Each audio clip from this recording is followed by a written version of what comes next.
Okay, today is Tuesday, December 5th, 2023. Welcome to the City Council regular meeting.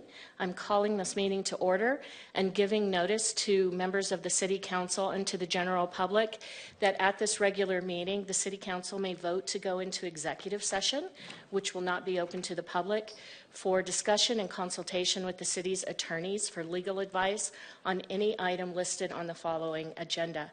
Can we have roll call? Mayor Daggett. Here. Vice Mayor Aslan. Present. Councilmember Harris. Here. Councilmember House. Here. Councilmember Matthews. Here. Councilmember McCarthy. Here. Councilmember Sweet. Here. Thank you very much. Vice Mayor, would you lead us in the Pledge of Allegiance? My honor. Please stand as you're able.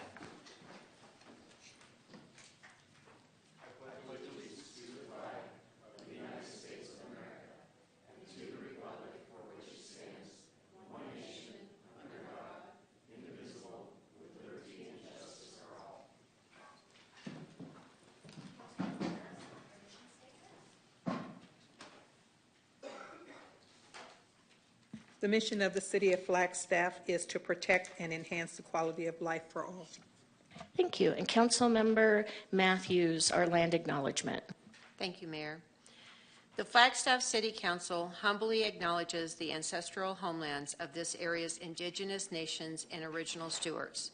These lands, still inhabited by native descendants, border mountains sacred to indigenous peoples. We honor them, their legacies, their traditions, and their continued contributions.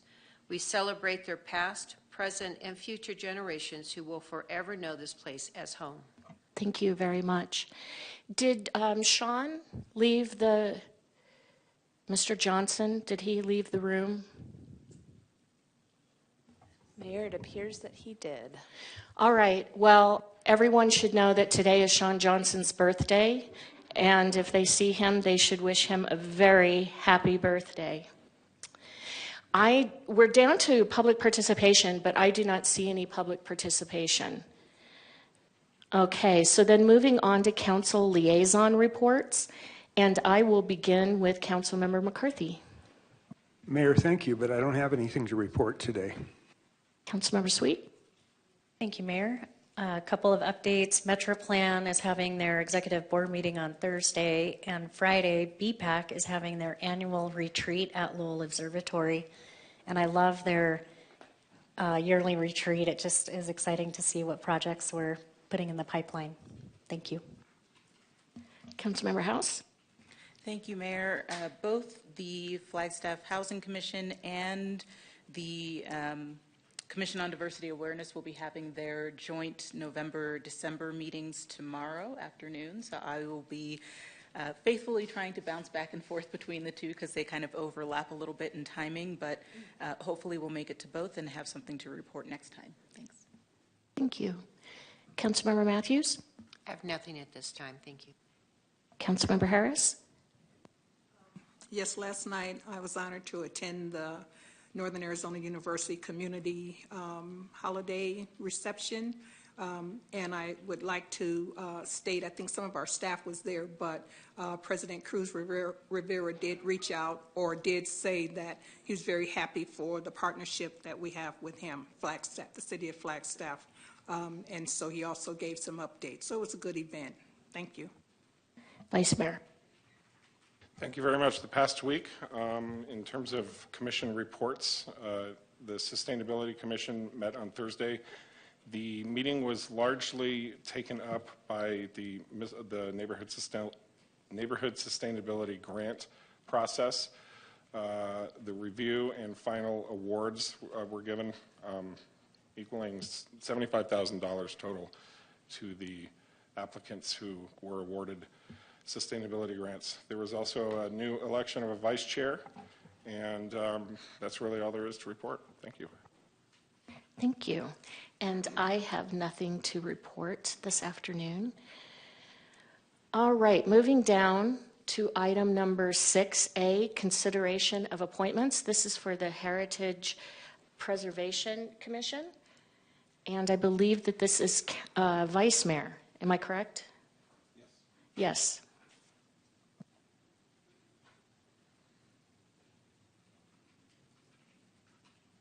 I would like to appoint at large to a term expiring December 2026, Emily Dale. I'll second that. Is there any discussion? All those in favor? Aye. Aye. Aye. Thank you. Aye. Any opposed? None. All right, moving down to the consent agenda. We have agenda items A, B, C, D, E, not E, it's been taken off, F, G, H, I, and that is it. I am going to ask that item number I be pulled and that we vote on items number A through H, unless anyone else has any that they would like to pull.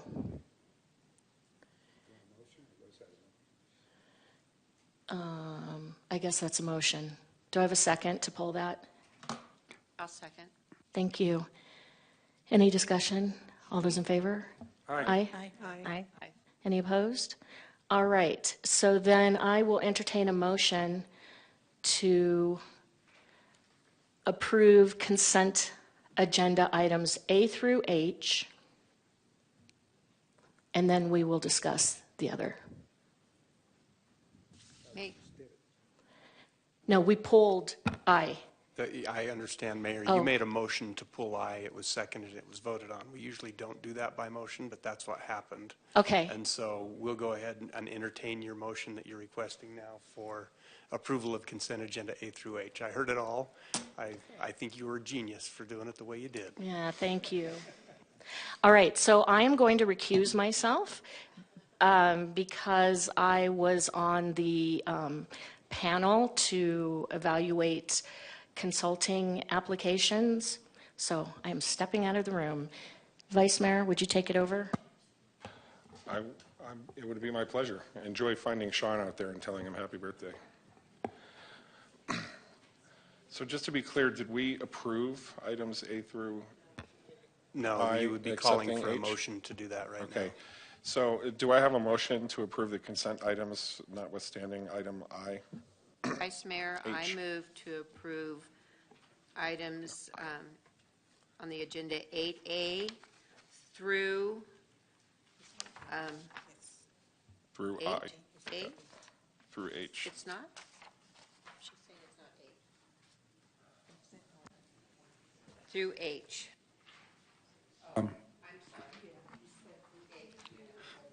I'll second that motion, but Actually, Wait, let to me, clarify, that's A through H, not counting E.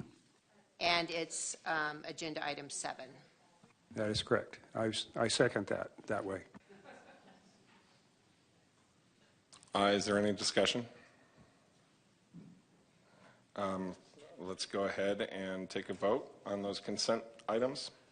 All those in favor? Aye. Any opposed? Okay, those consent items carry. Now we're on to item I, consideration and approval of contract, state lobbying professional services contract with Nexus Consulting in the amount of $78,000 annually. Do we have a staff presentation on this?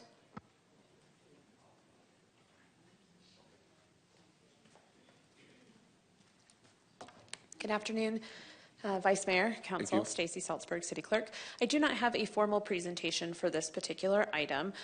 This is for our state lobbying services.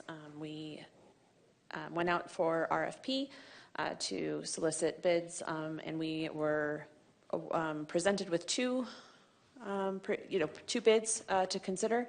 As Mayor mentioned, she was part of that evaluation committee, which is why she has had to recuse herself here. But the committee had selected Nexus Consulting, who will be providing those state lobbying services through a subcontractor, which is Brian Murray, and that's the contract that is before you. So my apologies for stumbling over my words a little bit today. No worries, City Clerk. Thank you so much. City Manager, did you have any insight you wanted to add on this item? Yes, and thank you so much, and thank you, Stacy, for the background. I'd like to just add to what Stacy mentioned, maybe give a little more context. The process has been one that's been ongoing for some time.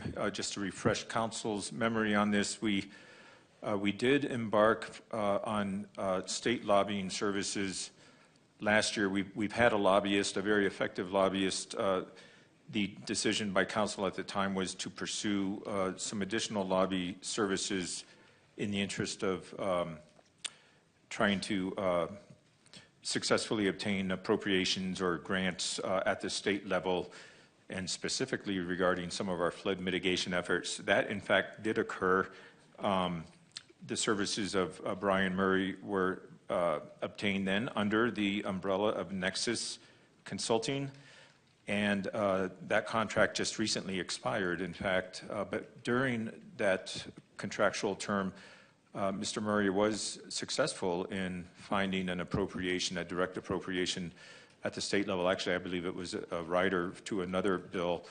But the outcome was that the city received an appropriation of $8.9 million, all of which is being directed to flood mitigation and specifically the Highway 180 culvert project out near Coconino Estates. So it's been a huge success story. As mentioned, that contract expired. This is now the pursuit of this type of service on a more ongoing basis, a permanent basis. The other thing I'll make mention is that our previous lobbyist has retired from that service. So now before us is the need to fill lobbying efforts on all fronts at the state level. So with that, either Stacy or myself can answer any questions that you may have. I just wanted to give you that additional information. Thank you. City Manager, can you just go into a little bit Nexus Consulting, and aren't they our federal lobbyists as well? So this is a pass-through in some way? Indeed, and thank you for the question, Vice Mayor. That is exactly right. Nexus has been under contractual engagement with the city for some time, and has provided very effective lobbying services at the federal level that has run the gamut, including policy, council priorities, legislative priorities, which are established every year and which, by the way, will be coming up in the near term, and advocating for those priorities at the federal level. But, and similar to my comments about lobbying at the state level, Nexus Consulting, and of course, the main principal that we work with, who we work with there is Bob Holmes, has been very effective also in helping the city successfully seek appropriations and grant dollars at the federal level. One experience I can speak to directly was working with Mr. Holmes 4 years ago, 2019, during a trip to Washington, this of course being pre-COVID, and a meeting with numerous delegates and agencies, and one of the outcomes of that was a federal appropriation through the Army Corps of Engineers for $56 million for the Rio de Flag flood control project. One of many, many success stories that we've seen at the federal level. Thank you for the question.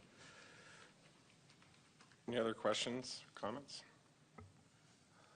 I was on that meeting to DC back before COVID. A wonderful experience, and can't speak highly enough of Mr. Holmes himself at Nexus Consulting. I'm ready to entertain a motion. Vice Mayor, I'll move to approve the state lobbying professional services contract with Nexus Consulting in a total annual fee of $78,000 and authorize the city manager to execute the necessary documents. I'll second. Wonderful. We have a first and a second. Is there any further discussion? All those in favor? Aye. Aye. Aye. Any opposed? It looks like that passes. Let's pause for a second as we get our mayor back in the room. Yes, and thank you very much.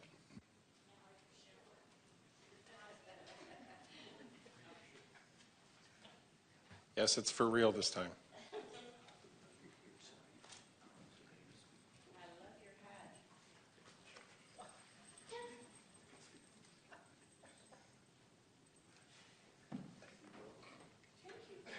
Welcome back.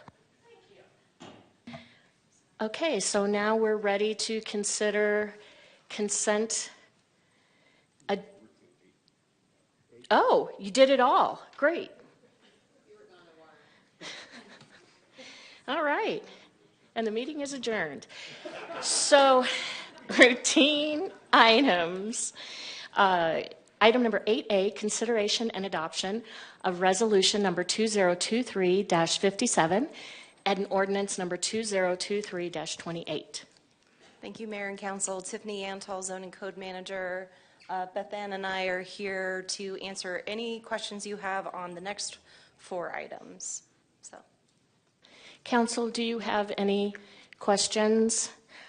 And for the viewing public and public in the audience, we had a presentation 2 weeks ago on this. So we are ready to adopt and have the final read of the resolution and ordinance. Councilmember McCarthy. I have a comment on 8D, but I think we're going to do these one at a time. Is that correct? So do I have a motion to adopt resolution number 2023-57? So moved. Do I have a second? I'll second. Any discussion? All those in favor? Aye. Aye. Any opposed? Great. City Clerk. Thank you, Mayor, but I don't actually have to read that one, so we'll wait until you get to the ordinance part. Oh, that was a resolution. Read ordinance number 2023-28 by title only for the final time. Can I get a motion to read for the final time? So moved. And a second? I'll second. Any discussion? All those in favor? Aye. Any opposed? City Clerk? An ordinance of the City Council of the City of Flagstaff amending the Flagstaff City Code Title 10 Flagstaff Zoning Code by adopting by reference that certain document entitled PZ-22-00223, Planned Residential Development, providing for penalties, repeal of conflicting ordinances, severability, and establishing an effective date. Thank you. Can I have a motion to adopt ordinance number 2023-28? So moved. And a second? I'll second. Any discussion? All those in favor? Aye. Aye. Any opposed? Down to item number B, consideration and adoption of resolution number 2023-54 and ordinance number 2023-26. Can I have a motion to adopt resolution number 2023-54? Mayor, I'll move to adopt resolution number 2023-54. Second. Any discussion? All those in favor? Aye. Aye. Any opposed? All right. Can I get a motion to read ordinance number 2023-26 by title only for the final time? So moved. I'll second. Any discussion? All those in favor? Aye. Aye. Any opposed? City Clerk? An ordinance of the City Council of the City of Flagstaff amending the Flagstaff City Code Title 10 Flagstaff Zoning Code by adopting by reference that certain document entitled PZ-23-00135 Meeting Facilities, Neighborhood and Regional, providing for penalties, repeal of conflicting ordinances, severability, and establishing an effective date. Thank you. Can I have a motion to adopt ordinance number 2023-26? So moved. I'll second. Any discussion? All those in favor? Aye. Aye. Any opposed? All right, down on item number C, consideration and adoption of resolution number 2023-56 and ordinance number 2023-27. Can I get a motion to adopt resolution number 2023-56? Mayor, I'll move to adopt resolution number 2023-56. Thank you. And a second? I'll second. Any discussion? All those in favor? Aye. Aye. Any opposed? All right, can I get a motion to read ordinance number 2023-27 by title only for the final time? So moved. Can I get a second? Second. Any discussion? All those in favor? Aye. Aye. Any opposed? City Clerk? An ordinance of the City Council of the City of Flagstaff amending the Flagstaff City Code Title 10 Flagstaff Zoning Code by adopting by reference that certain document entitled PZ-23-00137 Manufactured Home MH Zone Lot Development Standards, providing for penalties, repeal of conflicting ordinances, severability, and establishing an effective date. Thank you. Can I get a motion to adopt ordinance number 2023-27? I move to adopt ordinance number 2023-27. Do I have a second? I'll second. Any discussion? All those in favor? Aye. Aye. Aye. Any opposed? All right, moving down to item number D. Is this the one that you had a question on, Councilmember McCarthy? It is, Mayor. I go ahead. Yes, please. All right, thank you. We had 4 agenda items dealing with significant changes to the zoning code, and I have a suggestion of changing 2 words out of all of that, so that's not bad. In this next one, we're talking about some definitions, and staff is suggesting that we use the words common space and private space.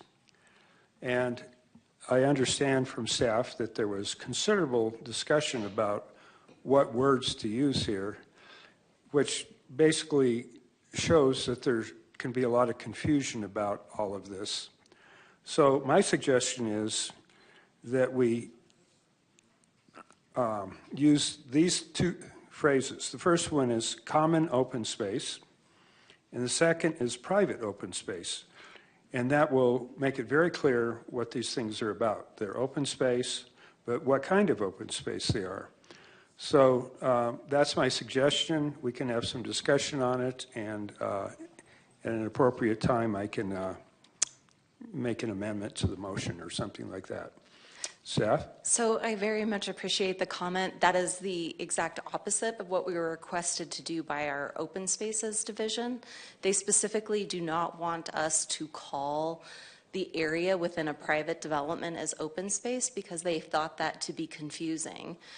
What your proposal is to leave the code exactly as it's currently written.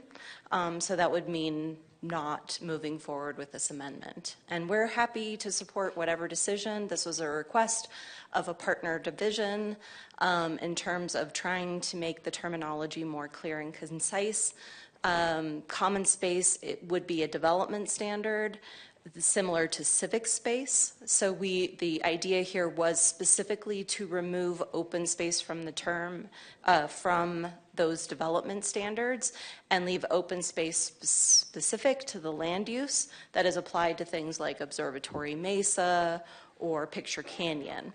But if that is at all too confusing, then we would just leave the code the way it is.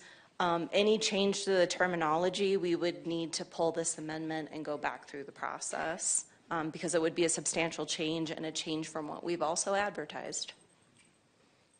Let me read from the executive summary in the staff report. It says the current code interchangeably refers to the current terms common open space and private open space as open space. Is that a true statement? Yes. So then my suggestion is not the same as the current code because it says right here that they interchangeably use the term open space. But my suggestion is to differentiate common open space from private open space. It is open space. We do that now. So common open space is one term, private open space is another term. The request from our Open Spaces division was to remove open space from common open space and private open space. So one becomes common space, one becomes private space, because when we refer to a development standard that is really a lot coverage standard, which is what common open space is, you have to preserve 15% of the site as an amenity space or resources or setbacks on a development site. It's a development standard like lot coverage, like setback. where open space is a land use that's provided or adequately described as something similar along the lines to Observatory, Mesa, and Picture Canyon. So that was the request. There are a couple of instances in the code where the common or the private never falls off, but the common often falls off. And it's also a terminology issue with staff. We frequently drop that terminology and call it open space. We refer to it time and time again in our staff reports as open space. So we're trying to change the terminology as a whole so that common doesn't get dropped off, that common becomes the more important component of the development standard. But we're happy to go back and rewrite this text amendment. It would be a substantial amount of work, and we probably need to go back and work our way through the Open Spaces Commission and the Planning and Zoning Commission, because I believe what you are requesting is different than what we've advertised. We're happy to do that work if that's the desired element. We might actually just delay this one and push it off to another time. This is really just a very, it's not, there's no substantive change in the code. We do not change any development standard. It is just an editorial change that was requested by another division. And so we can definitely push it to another time if this is not what council wants to see. Well, I'm only one person on council, as you may have noticed. So I'm not going to support this in its present form because I think it makes it more confusing instead of less confusing. I'll leave it at that. Thank you. Are there any other questions or comments, council? I will entertain a motion to adopt the resolution. So move. And do I have a second? I'll second. Thank you. Any discussion on resolution number 2023-58? Yes, quickly, just thank you, Councilmember McCarthy, for all the thought you put into this. And I know it's a lot of work, and I appreciate it when you stick your neck out, especially when Tiffany has such a wonderful hat on. And of course, she's going to win any argument wearing that hat. Thank you, Vice Mayor. I'll just note that my first job out of college, I was a technical writer, so I get into this kind of stuff. I am going to vote no on this, and if the council decides to move forward, fine. Any other discussion? All those in favor? Aye. Aye. Any opposed? You guessed it. Nay. Thank you. Can I get a motion to read ordinance number 2023-29 by title only for the final time? So moved. Can I get a second? I'll second. Any discussion? All those in favor? Aye. Aye. Any opposed? Nay. Thank you. City Clerk.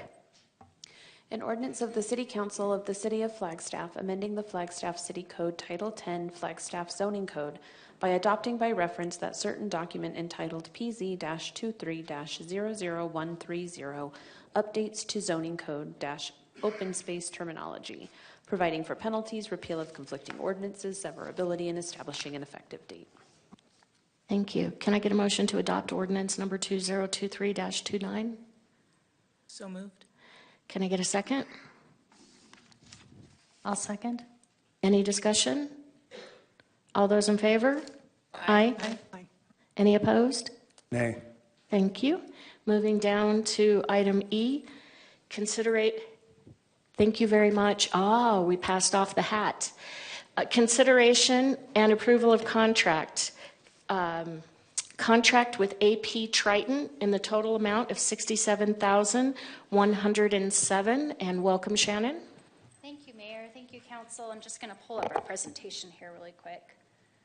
The hat you might see a couple times today.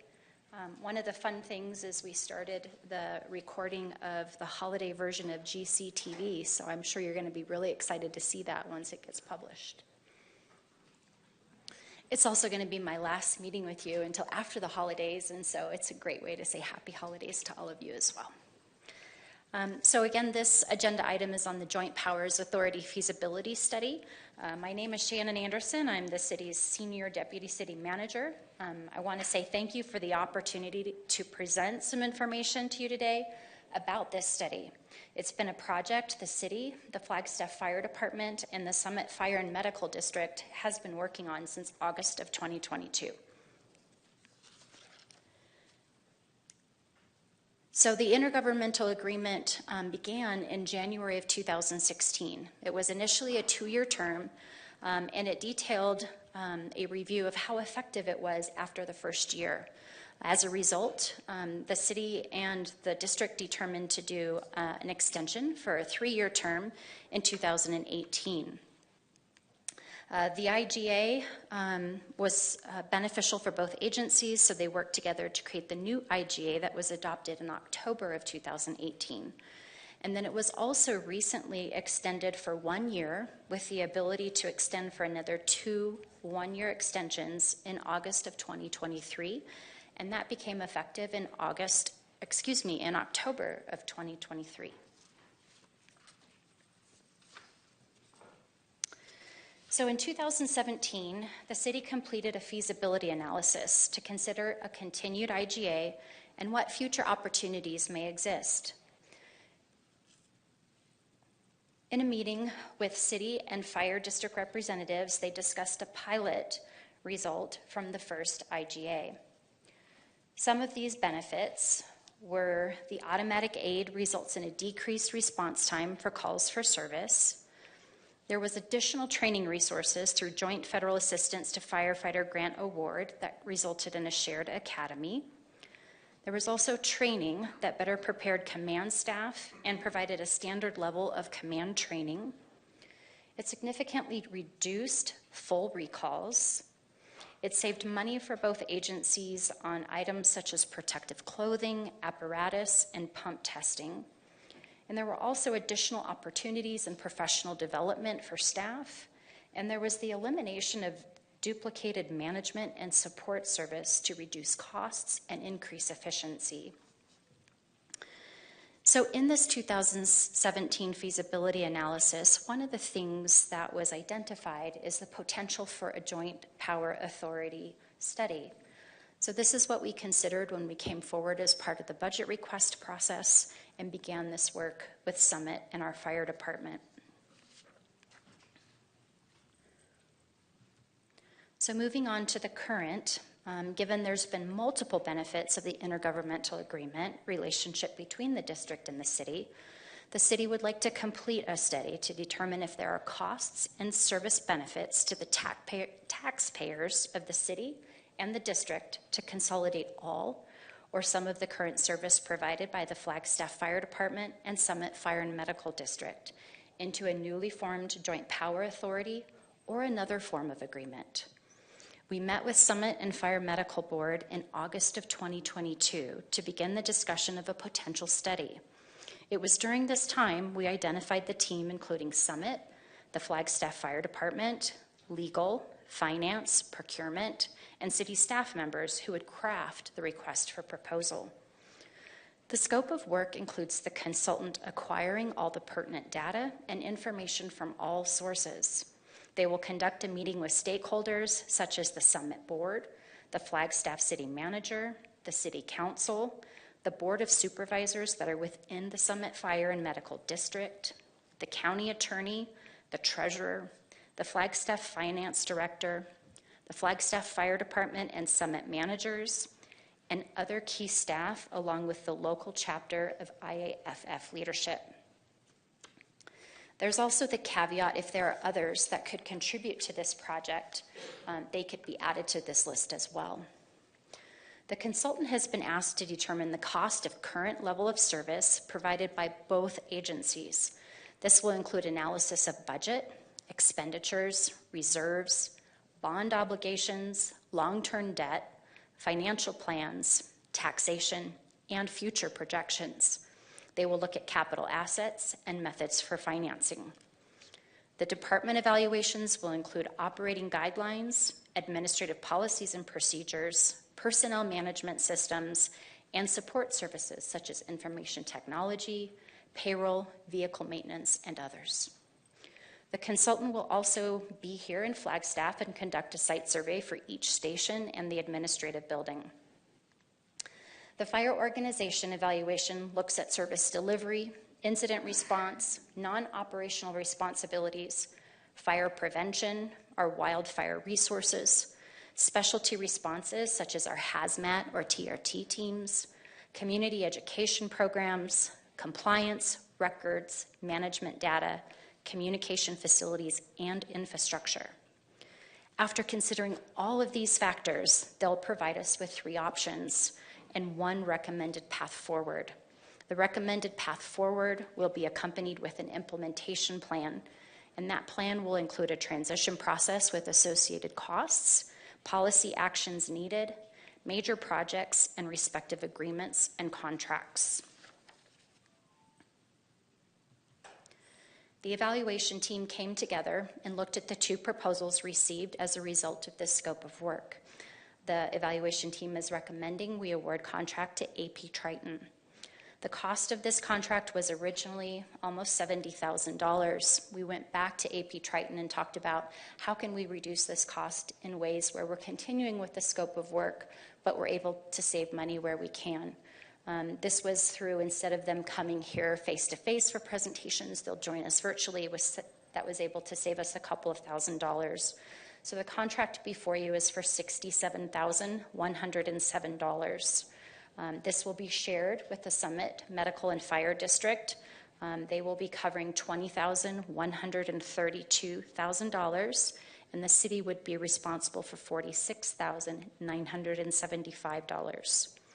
The project is anticipated to take 6 to 8 months, so this is why we asked for the IGA to be extended and to have options to continue to extend. It gives us time to complete this process. And we anticipate the project will now begin in December or January, if approved by council this evening. Wanted to take a moment to tell you a little bit about the AP Triton team. You'll see the members of their team that would be associated with our survey in the slide before you. This group was established in 2014. They have substantial experience conducting cooperative service and consolidation studies. And so we've selected them to work together on our project because they've done several of these throughout the U.S. For fire and EMS projects. So we're excited to have such experience in our consulting team and look forward to this work with AP Triton should this contract be approved. So to finish out our presentation for today, we wanted to be available to answer any questions that you might have. Certainly, once we have the outcome of this study and we know what the recommendations are, we'll be back before you, and so we didn't want that to be the first time you're hearing from us. So today we would have consideration of the contract, and then if approved, the next piece would be your participation as a stakeholder, us providing the information necessary to AP Triton, the final technical review, and then again, that last presentation to the Summit Board and you, the City Council. Thank you, Shannon. Do we have questions, Council? Comments? Yes, please. Thank you, Mayor. Shannon, I could have glossed over this when you were covering it, but I was looking at the map for Summit Fire. Is it for all 3 stations? Yes, it's for all of the Summit District. And didn't have my finger down. And so all 3 of the stations are outside the city limits. Was there, and maybe you already said it, but why there's about an 80-20 split on the cost and not going back to maybe the county? It's based on the FTEs, so all of the costs that are split between the Flagstaff Fire Department and the Summit Fire and Medical District are divided based on the number of FTEs that exist in each agency. So we followed that same methodology in applying to this situation as well. Okay, thank you. You're welcome. Other questions, Council? I have a question. So this only pertains to Summit. Was there any discussion about also looking at the other neighboring districts? There was discussion of that when we were actually creating the scope of work, and what we decided is that agencies, if they wanted to do a similar study with how they might look if they merged with either of these groups, could go through a similar process that the city and Summit are doing now. So clearly, they could use the same scope of work. They could choose to use AP Triton, and they could conduct that evaluation at that point in time. Thank you. You're welcome. All right, council. Do we have a motion to approve the contract? Mayor, I move to approve item 8E. Thank you. Do we have a second? I'll second. Any discussion? All those in favor? Aye. Aye. Any opposed? All right. Hold on just a second. Okay, and in that motion, it is also assumed that we are authorizing the city manager to execute. Okay, we are down to public hearing items. If I can get my mouse to work.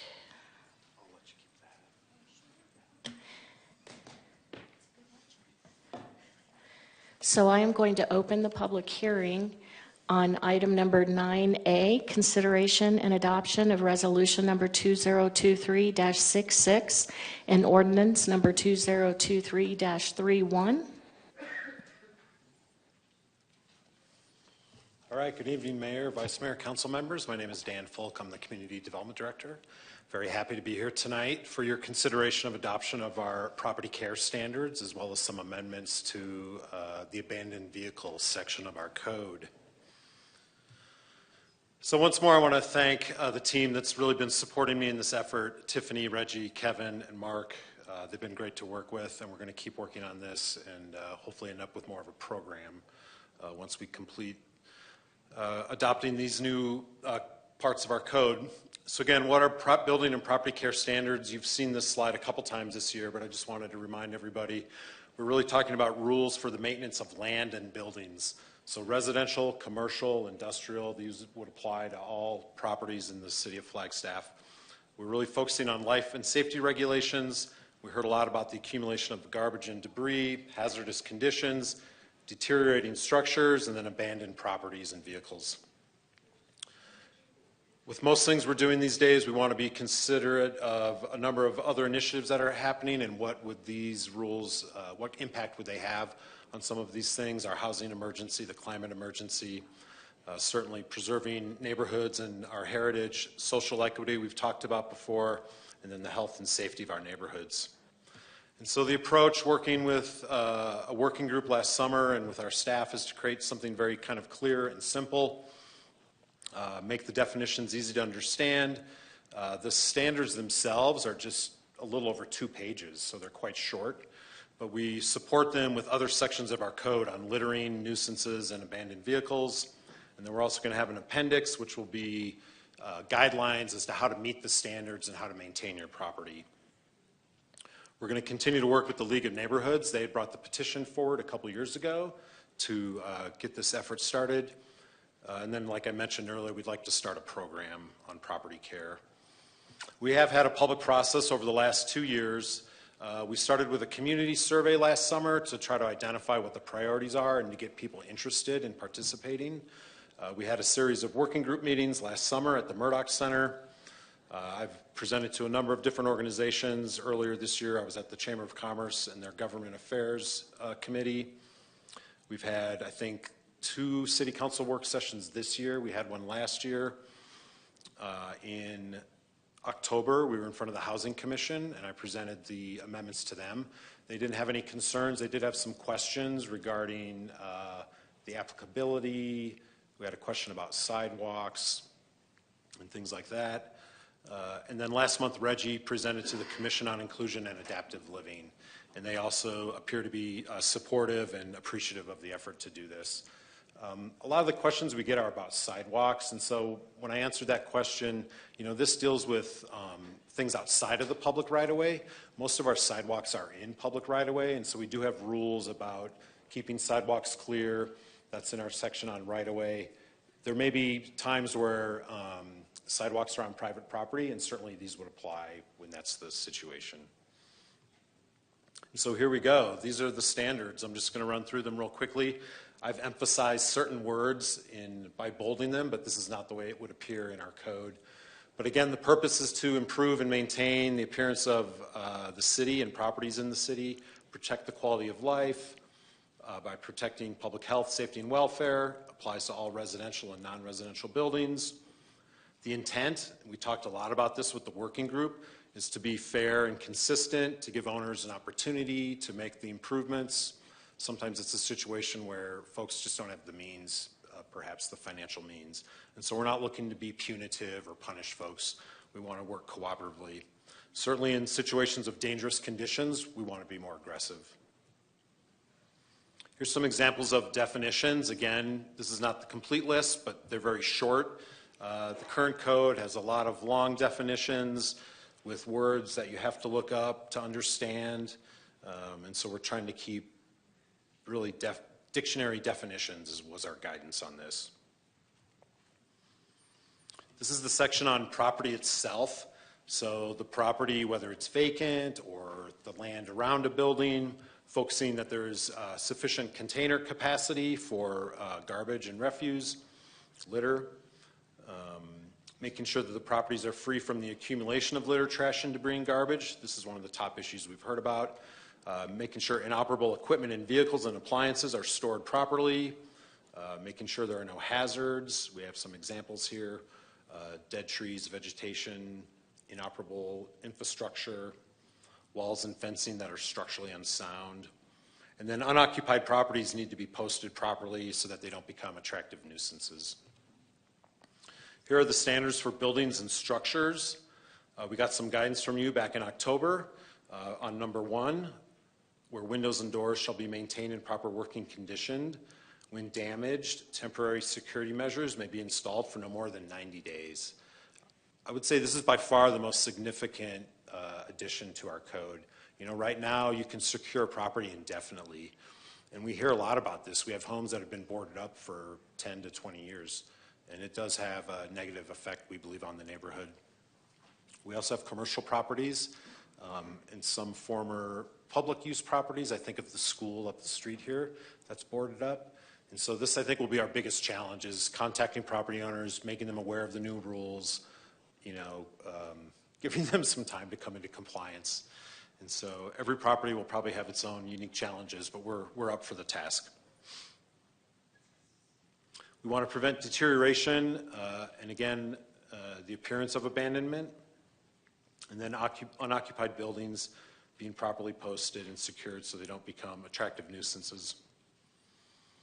This was important to the working group as well, that we have exemptions in light of, you know, community events that happen, fires and floods.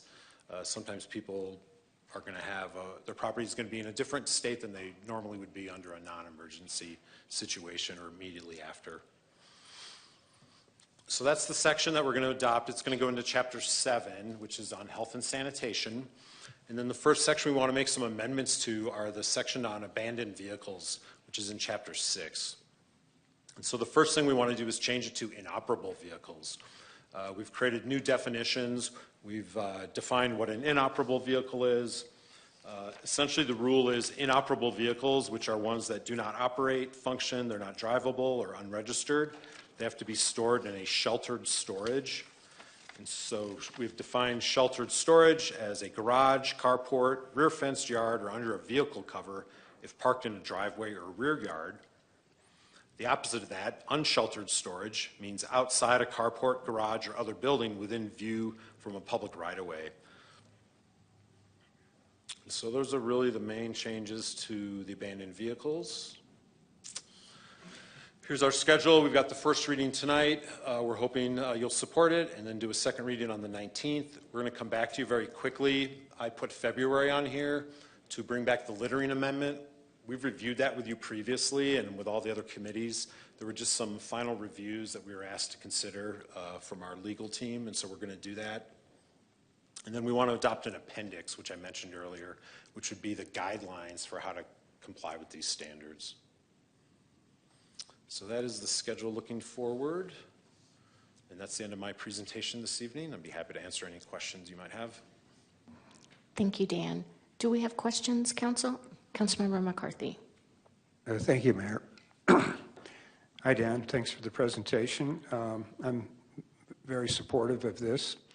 I had two questions. One is that we'll allow someone to board up their windows for 90 days. That seems like a long time. That's a quarter of a year. I mean, I'm thinking something more like 60 days would be more appropriate. Can you give me any background on how you came up with 90 days? So the standard, I've showed you the book. It's in here tonight, but the standard kind of property maintenance code, kind of off the shelf, it's typically 180 days is what they allow. So that's 6 months. When we presented the first draft, we had 30 days in there. That would be, I think, at the other end, the most aggressive approach. And so I think anywhere between 30 and 180 days would be reasonable. I think the direction back in, I believe it was October, was to go with 90 days. But it really is a number that you can determine as a group for yourself, what you think is reasonable. I'd probably go with 60 days, but I'm not going to make a big deal out of it. See if that resonates with any other council members. My second question is, it says trash containers must be secured to the property. Now, when I put my trash can out for the city to pick it up once a week, it's not secured to the property. So what's the intent or meaning of that? Is that actually in the... I read it somewhere in the packet, so it's... I'm wondering if that was in the littering section. It's in today's packet. Yeah, it was in today's packet. I don't remember exactly where. I read it over the weekend. Yeah. Containers shall be secured on the property and maintained in good working condition. In my mind, secured, I think, just means, located on the property. I don't think we intend that it's supposed to be locked behind a fence or anything. But that's something I think we need to clarify. Yeah, I know my HOA goes crazy if someone leaves a trash can out an extra day. But I don't know that the city needs to get into that kind of stuff. Yeah, I mean, we have that in other sections of our code. So in the health and sanitation section, there are sections about putting your container out, the day before pickup. I think it's allowed 24 hours before your pickup, and you're supposed to remove the container 24 hours after pickup. But I'll clarify with my team what we had in mind for secured. That might be a word that's a little problematic. So okay, if you look into that, I appreciate it. That's the end of my comments. Thank you. Other questions? Councilmember Matthews, Councilmember Harris. Thank you, Mayor. Thank you, Dan, for the presentation. I know a lot of people are looking forward to having some guidelines that we can follow. But we've also heard, especially during the wintertime, our code enforcement huge division of one or two. What's a strategy to implement code enforcement? And I think in one of the presentations, when we talked about all of this, we talked about different community groups, to getting them involved. Will there be something on the website where local community groups, churches, I know the church I belong to is very active in doing things like this. Is there a place where people can be directed to kind of help a property owner that, has limitations on their abilities to clean up their yard? Or is that going to be something just actively pursued, or? I think that's the idea of creating a program where we would have, the ability for folks who maybe want assistance to sign up and say, hey, I'd love some assistance with my property. And we could, put the resources together, whether it's volunteers or a combination of volunteers and city resources. We've not implemented that yet. What we have right now is you can go online and you can submit concerns about blocked sidewalks that are covered in snow. And so we have that portal, and it goes directly to Reggie and his team. And so I could see us doing a similar link on property care type issues. I believe as we have some money this year, and so we do want to do what I'll call a demonstration project. Council, you were gracious enough to fund $20,000 in this year's fiscal year to do something related to property maintenance, neighborhood cleanup. We have expended some of that money on last year's winters, cleaning up sidewalks, but we still have a significant amount of that money. And so I've been talking to Reggie about identifying a project, whether it's somebody's home or a vacant lot, and doing some type of cleanup.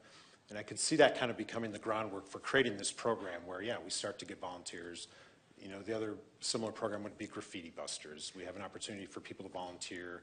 We provide the supplies to go out and do the covering up the graffiti. And I could see a similar thing with property care. We always need the permission of the property owner, which is something we'd have to work through. But this is definitely where we want the program to go, is what you're describing. And the Angel program, I've heard that reference for snow removal for people that have mobility issues. Do people, can they sign up for that? Is there a portal where people are saying, hey, I got the snow and I'm not able to clean it up? I believe we do have an opportunity to do that on our city website. Thank you. I think that's important I know there's a lot of community programs out there and groups that would be more than willing to help when they know what the needs are. So right. I hope to see that really activated. So thank you so much. And I think that's our vision for sure. Excuse me, just 1 minute. Nicole and Jenny, did you want to address that question specifically about the snow angels? Come on up. I didn't know you were in the room. Here's Nicole Antonopoulos, our local snow angel. Good afternoon, Mayor and Council. Now you get to see my face, not just my feet on the screen. So the Snow Angels effort is actually going to be called Snow Heroes, and we are finalizing a lot of the details related to this pilot initiative. We have some things in legal for review, including waivers, but we will have some exciting information for the council very soon. The idea regarding the Snow Heroes program is to help facilitate community members helping community members. And that is our intention here, is to be that facilitator. This first year, or the pilot year, we will be working with individuals who have already signed up for the snow berm removal program that is provided through the city. So we really want to test, if you will, the proverbial waters, ensure that we have the right waivers and framework designed for this initiative to move forward successfully. But we will have some more information for the council coming up. So when you say people who are already involved in the snow berm, you're saying that there isn't currently a portal to sign up specifically to have or to be a snow hero, but if you are signed up for Parks and Rec to come and clear your snow berm, you're going to be part of the test population. So what we are going to be doing is we are going to be contacting the individuals who are registered for the snow berm removal initiative or program through the city and contacting them about the Snow Heroes program. And then we will be doing a call to action for community members to sign up as volunteers to help the individuals who have signed up for the Snow Heroes program. And we'll be casting a wide net to hopefully get a lot of volunteer excitement, if you will. Thank you. Did I answer your question? Of the program, so thank you. Yeah, thank you. Thanks, Dan. Was that it, Councilmember Matthews? Councilmember Harris? Dan, thank you so much for your presentation. And I've been around long enough to remember when we first started talking about this about 15 years ago, maybe? Yeah. 2012 was when it was actually brought to council for consideration, but that was after several years of conversation, yes. Yeah, lots of years of conversation. So I'm really glad to see that we've made significant progress on this. So thank you and your team very much. My question and comment and thought is in regards to the support for helping people to identify resources if they are unable to make the repairs themselves. And then also in that same vein regarding enforcement, we have a team of 2 in code compliance, am I right?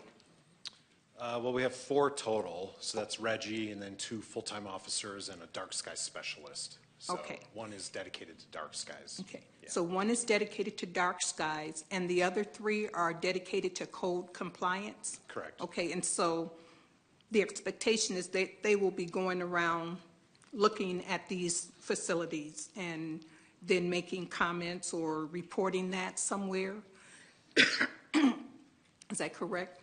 Well, making contact with the property owner. Okay. So if we identify, a violation of the property care standards, we'd make contact with the owner and then begin that process to take care of the issue.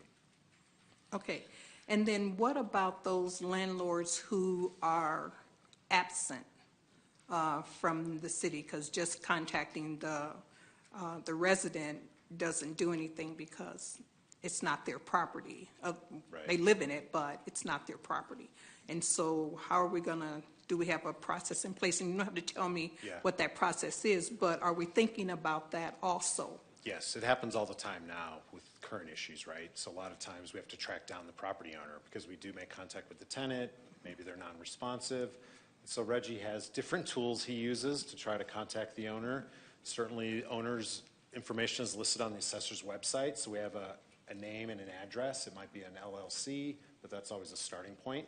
And then you can find out who's the principal of the LLC. So there's ways to try to track folks down and make contact. And that also takes time and effort and energy from some staff member to do that. And so who typically does that?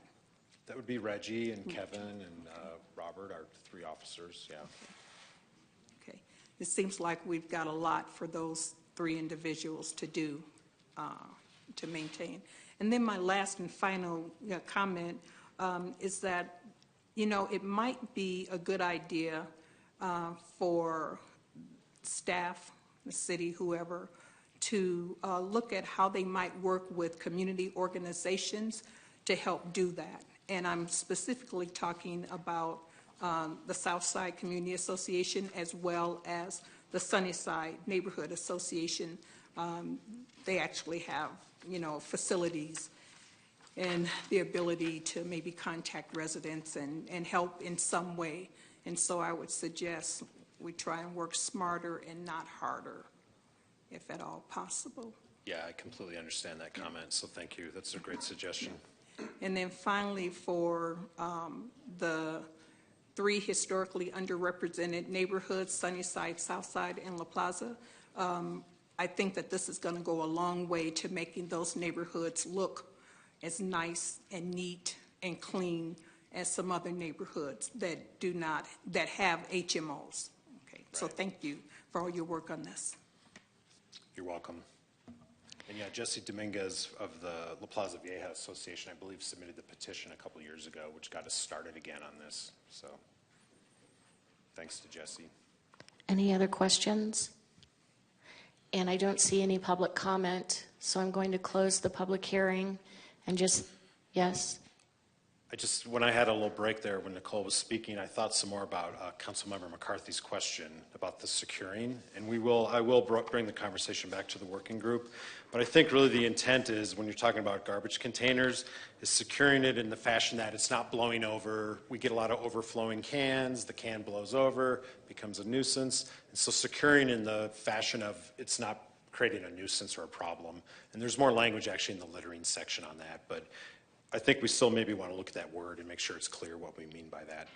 But that's the intent. Thank you, Dan. Appreciate it. Yeah. And Dan, thank you so much. I echo what everyone else has said. You have worked really hard on this for the past, for many years, and then again for the past couple of years. So thank you. I appreciate that. So the public hearing is closed, and I will entertain a motion to read resolution number 2023-66 by title only. So moved. Do I have a second? I'll second. Any discussion? All those in favor? Aye. Aye. Any opposed? All right, City Clerk. A resolution of the Flagstaff City Council declaring as a public record that certain document filed with the city clerk and entitled PZ-23-00094 updates to city code-property care standards and abandoned vehicles. Thank you. And I will entertain a motion to read ordinance number 2023-31 by title only for the first time. So moved. Can I get a second? I'll second. Any discussion? All those in favor? Aye. Aye. Aye. Any opposed? City Clerk?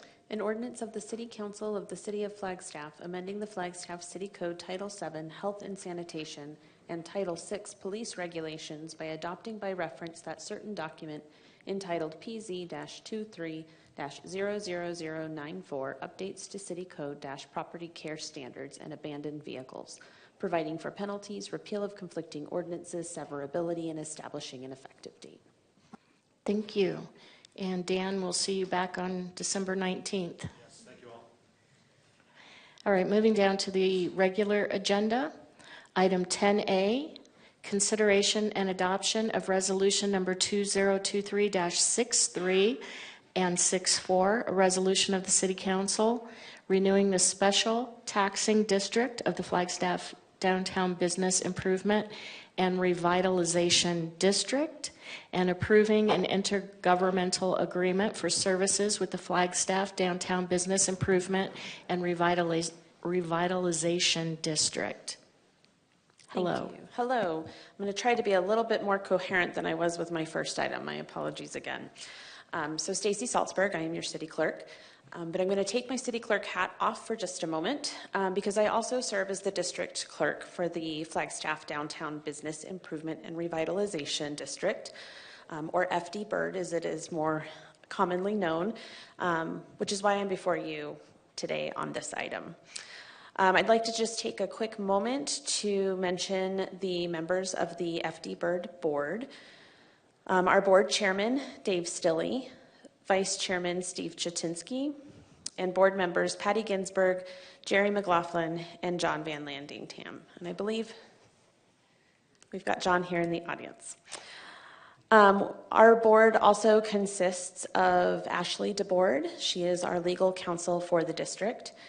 Brandy Suda, who is the treasurer for the district, and Terry Medexka, who is the Downtown Business Alliance, who provides management services for the district as well as oversight. So the FD-BIRD is a special taxing district that was formed in 2014. 10 years has passed, or almost 10 years has passed, since that district was formed. And at this time, the district is looking for a renewal, and that requires the approval of the City Council.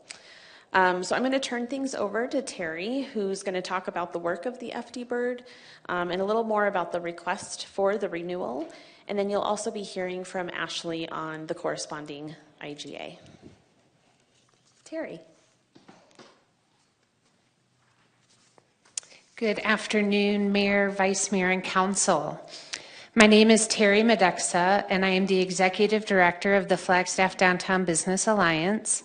You've heard me over the years talk about the work of the FDBA. Today I'm here to talk about the critical role of the Flagstaff Downtown Business Improvement and Revitalization District. I can't believe I got that out right.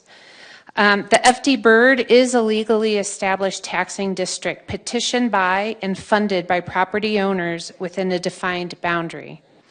It was formed 10 years ago and continues to be the only self-imposed business taxing district in the entire city of Flagstaff.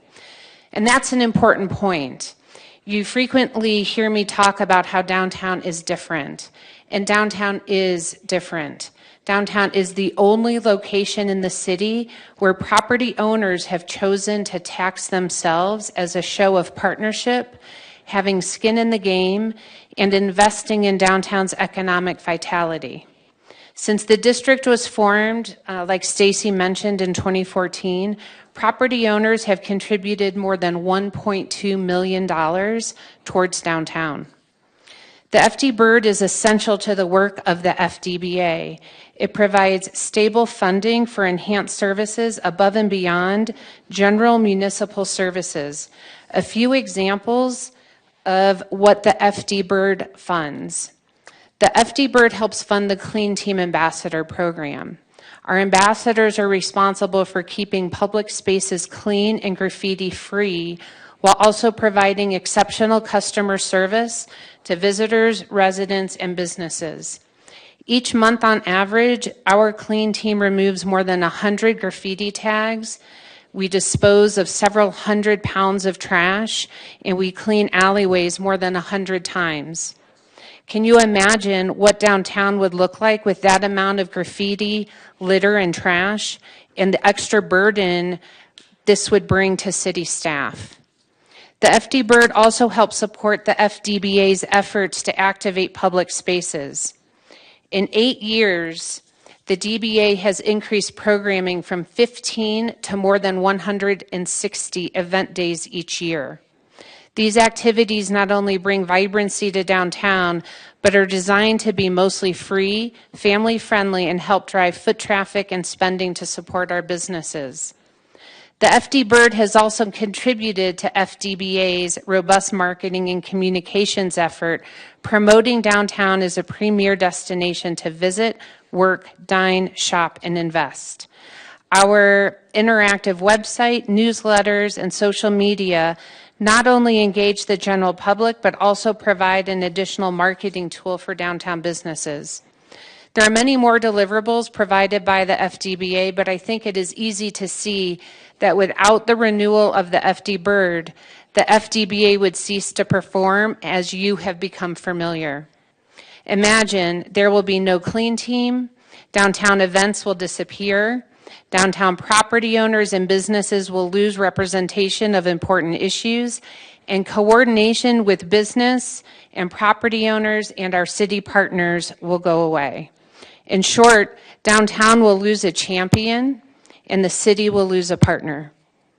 You have received letters from property and business owners asking for your support so they can continue to tax themselves. That alone is a testament to the importance of the FD Bird. I hope you agree and vote to support renewal of the FD Bird in continuing the great work of the FDBA. And I'm happy to answer any questions. Thank you, Terry. Council, do you have questions? Yes, Councilmember McCarthy. Well, I don't have any questions, but I have a couple comments. Okay. I love our downtown. Enough said. And then I want to thank you because you've been instrumental in working with some of the bars that have outside patios, outside bars, where we have a noise problem, and you've worked with them to try to mitigate that. We don't really have a problem with indoor bars, but with the outdoor bars, there has been a problem, and at least as a temporary measure, you've helped to address that issue, so thank you. Thank you, Mayor, Yes, Vice Terry. Mayor, Councilmember McCarthy. I appreciate the comments. And our downtown is great, but our downtown is great. I think a lot of what has gone into making downtown what it is we have property owners that have taxed themselves. And that has given us a funding source to bring in professional management and to reinvest in our downtown. I don't think it happens by accident. It happens with intention. So I appreciate your comment. Yeah, you've probably picked up on that I'm supportive of this measure tonight. Thank you. Councilmember Sweet. Thank you. And I just have a quick comment. I too am supportive. I was in business when this came about 10 years ago, and quite honestly, a little nervous about what it was going to look like and the cost and what would it be. And I can really attest to what it has done for our downtown and the businesses and the community. It has been amazing to see the downtown transform. The graffiti, the clean team is completely necessary to keep our downtown a vibrant, beautiful place that people want to come to. And the public spaces, the events, I can't imagine Flagstaff without having the events that we now have, including last weekend with the lighting of the tree. I mean, thousands of people, I'm guessing, were here. It was incredible. And the marketing for the small businesses that you do helps keep us all alive. So I just want to thank you. Thank you for all of your hard work. Thank you for everyone that showed up tonight. And I would like to see this go through. Thank you. Thank you. Councilmember Matthews. Thank you, Mayor. Just want to echo that. Can you hear me? That doesn't sound like it's on. It's amazing to me that that local businesses would just volunteer to be taxed. I understand they get a huge benefit from it, but in environment where we get taxed a lot. It just really speaks volumes about how dedicated our downtown business community is in the face of so many negatives that come across with the higher increasing of minimum wage and other fees and the economy and stuff. So I just really appreciate that. I'm very supportive of it. And Terry, you're going to be missed. So thank you so much for everything you've done. I love when I am downtown and see the cleanup team around, because it's a constant, with so many tourists, it's a constant effort. And without that effort alone, not to mention everything else that the Downtown Business Association does and this tax does, we would not look the same for sure. So I just want to tell you publicly that you're highly appreciated, and I thank you for that work, and thank you for all the downtown businesses that have joined in on this many years ago and just have made our downtown what it is today. So thank you. Thank you, Mayor, Vice Mayor, Councilmember Matthews. Thank you for your comments and for your support. It has been my pleasure to be in Flagstaff working on behalf of, you know, our elected officials, our city leadership, our city partners, the downtown businesses and property owners. It's really been my honor and my pleasure. So thank you. Vice Mayor. Hi, Terry, and hi, everybody on the board there behind you. Good to see you. I was just looking through this document, and I just wanted to point out that obviously a lot of work went into this. What impresses me most about it is that you clearly haven't assumed or concluded that you're entitled to this renewal. You put in the work to make the argument and make sure that all your T's were crossed and your I's were dotted. And I really appreciate that. I think it's a good gesture. It's a great practice. I wish that folks who came to us expecting certain outcomes would go through the same practice, those who don't already do that. And again, I'm going to miss you too. I'm concerned about the baton handoff that's going to be underway. I want to be involved in that if I can be, and just make sure that we don't lose any momentum with a lot of the great things that we've got in motion right now. But best of luck in Mesa. Through the last couple of years of being at the Downtown Business Association Conference, I've met some of the folks that I think you're going to go work with, and that's going to be an exciting transition for you, and I'm very happy for you. Oh, thank you. You're making it difficult for me. Mayor, Vice Mayor, thank you for your comments, and I can assure you that as long as the board will allow, I will help guide the process for a replacement, and I will work really, really hard to find another downtown expert, someone who is passionate for downtowns, who is experienced, and so that transition will be seamless. And you know, on a personal note, my family will still be here for several months. I have a daughter who still has to graduate high school, so I will be coming to Flagstaff every weekend, and I will remain an active part of supporting downtown, supporting the board, supporting our council. So I'm not going far. I will be here. And every event, I will come to every event. I just won't put them on. I will come to them. And enjoy them. And I will enjoy them. I also want to extend my thanks. What you have done to build a strong relationship between the Downtown Business Alliance and the City of Flagstaff is fantastic. We have a very strong relationship, and you work really hard to make that relationship strong. And to the board, I want to thank you for the amount of work that you've put into this as well, and to promise that this city council is right there with you on implementing the downtown vision and action plan So we are looking forward to getting that underway. And if there are no additional questions or comments, I will entertain a motion to read resolution number 2023-63 by title only. So moved. And a second? Seconded. Any discussion? All those in favor? Aye. Aye. Any opposed? City Clerk? A resolution of the Flagstaff City Council renewing the Flagstaff Downtown Business Improvement and Revitalization District, a special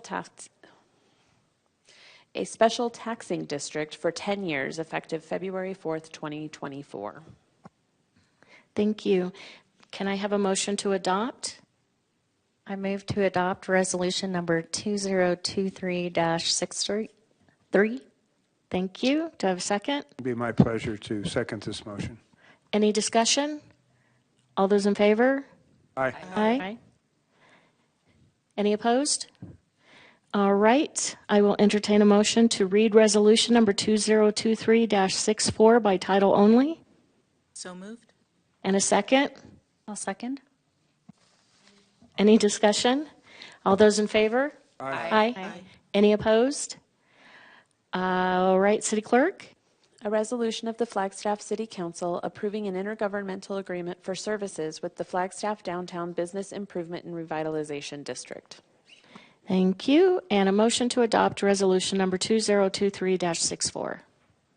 I move to adopt resolution number 2023-64. And a second?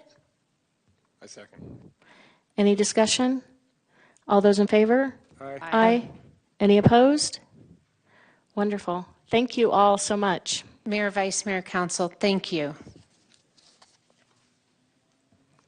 All right, moving down to item number 10B, consideration and adoption of resolution number 2023-62, a resolution designating the National Incident Management System as the basis for incident management for the City of Flagstaff. Welcome, Stacy BK. See if I can get this slideshow up here. And thank you, Mayor and Council. Stacy Brecklin-Eggs, Director of Emergency Management, Grants and Contracts. And I have with me is Daniel Kelly, our emergency manager with this item. And so we're here to talk a little bit about the incident management system, the NIMS system, as you've heard, and adopting this resolution for creating this certification program. Daniel's going to talk a little bit about what NIMS is and give you kind of an overview, and then we'll end with adopting the resolution. All right, Daniel. Thank you. Mayor, Vice Mayor, Council members, Daniel Kelly, your emergency manager, and it is an honor to be here tonight. So like Stacy said, I'm just going to give a real brief high overview of NIMS and what it is and what we're asking of you to hear tonight. So the National Incident Management System was originally created in the 1970s. The concept was out of the California wildfire. And there were several different versions of it. Firescope was one of them. And after September 11th attacks, in September 11th attacks, the Department of Homeland Security was tasked with Homeland Security Presidential Directive 5 in 2003 to develop or come up with a national incident management system. And so therefore, the DHS looked at all the different models out there, took the best practices. They looked for a model that was scalable, flexible, and adaptable to any incident that can be used across the country. And so therefore, they came up with NIMS, Comprehensive National Approach to Incident Management. NIMS is applicable to entire spectrum of potential incidents. It doesn't matter what hazard it is and impacts, regardless of size, location, or complexity, which means it could be applied to a grass fire of 5 acres or a wildland fire of 100,000 acres. It could be applied to a train rail incident. It could be applied to a hazmat spill or a terrorism-related incident as well. So all it is the incident management system for on scene. Why do we need it? We need it after September 11th. It proved that across the country, everybody had different aspects of incident management. So therefore, they needed one entire incident management to be the standard for the entire country, and everybody would base their response off of that. So the response in Tennessee is the same response as in here in Flagstaff, same within California and Oregon. Everybody bases their response and their emergency preparedness off of this NIMS.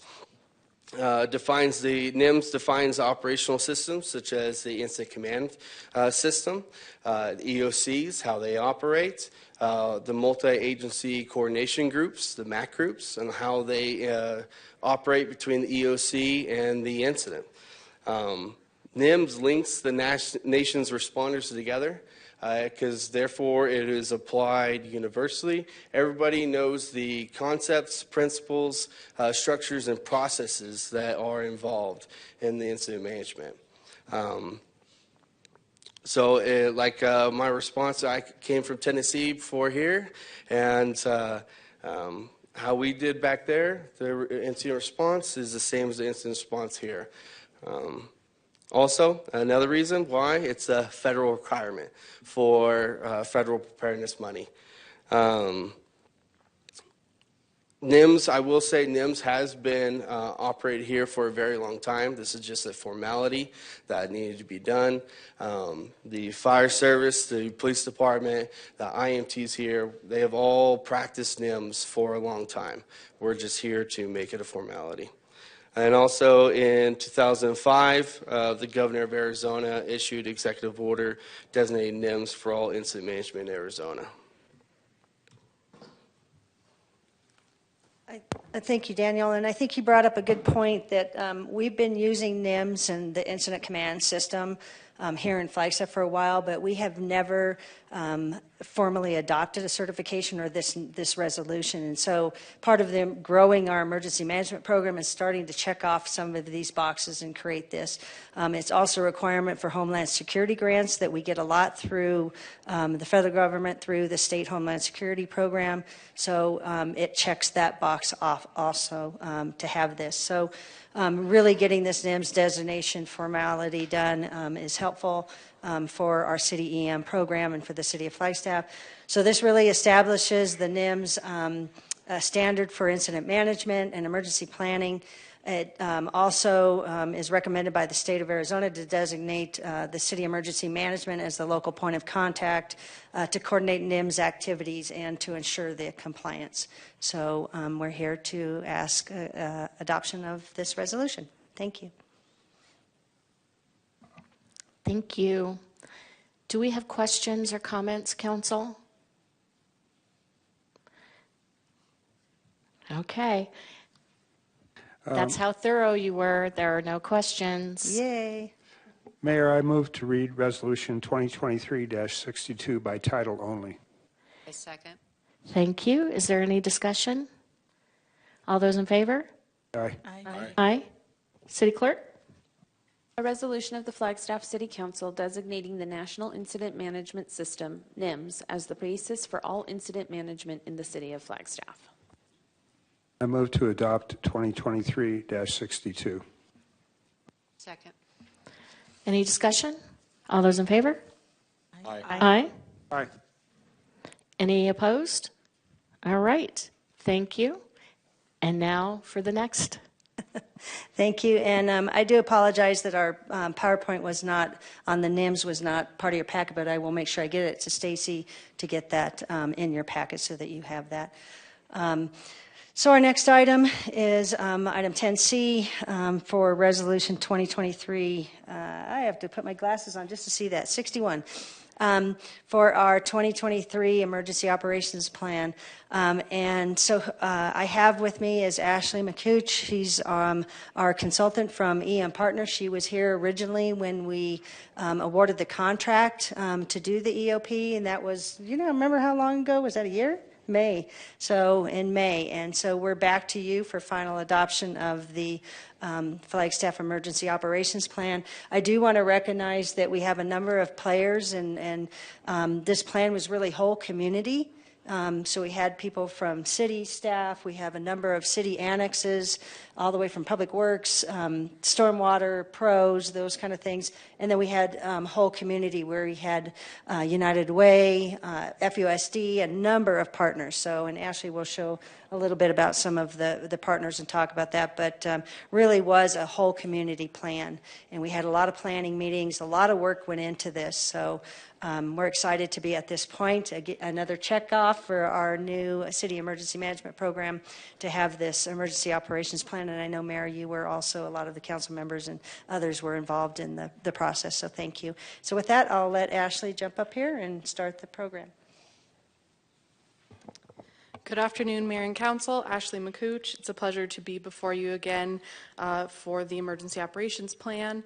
I'll go through a few slides to give you an overview of the process that we followed and the end product that you now have with your EOP before I pass back to Stacy for the formal ask for approval. So with that, really when we started this project out in May, our overall goal to develop the city's first emergency operations plan as an all hazards, roles and responsibility plan, that was our core goal.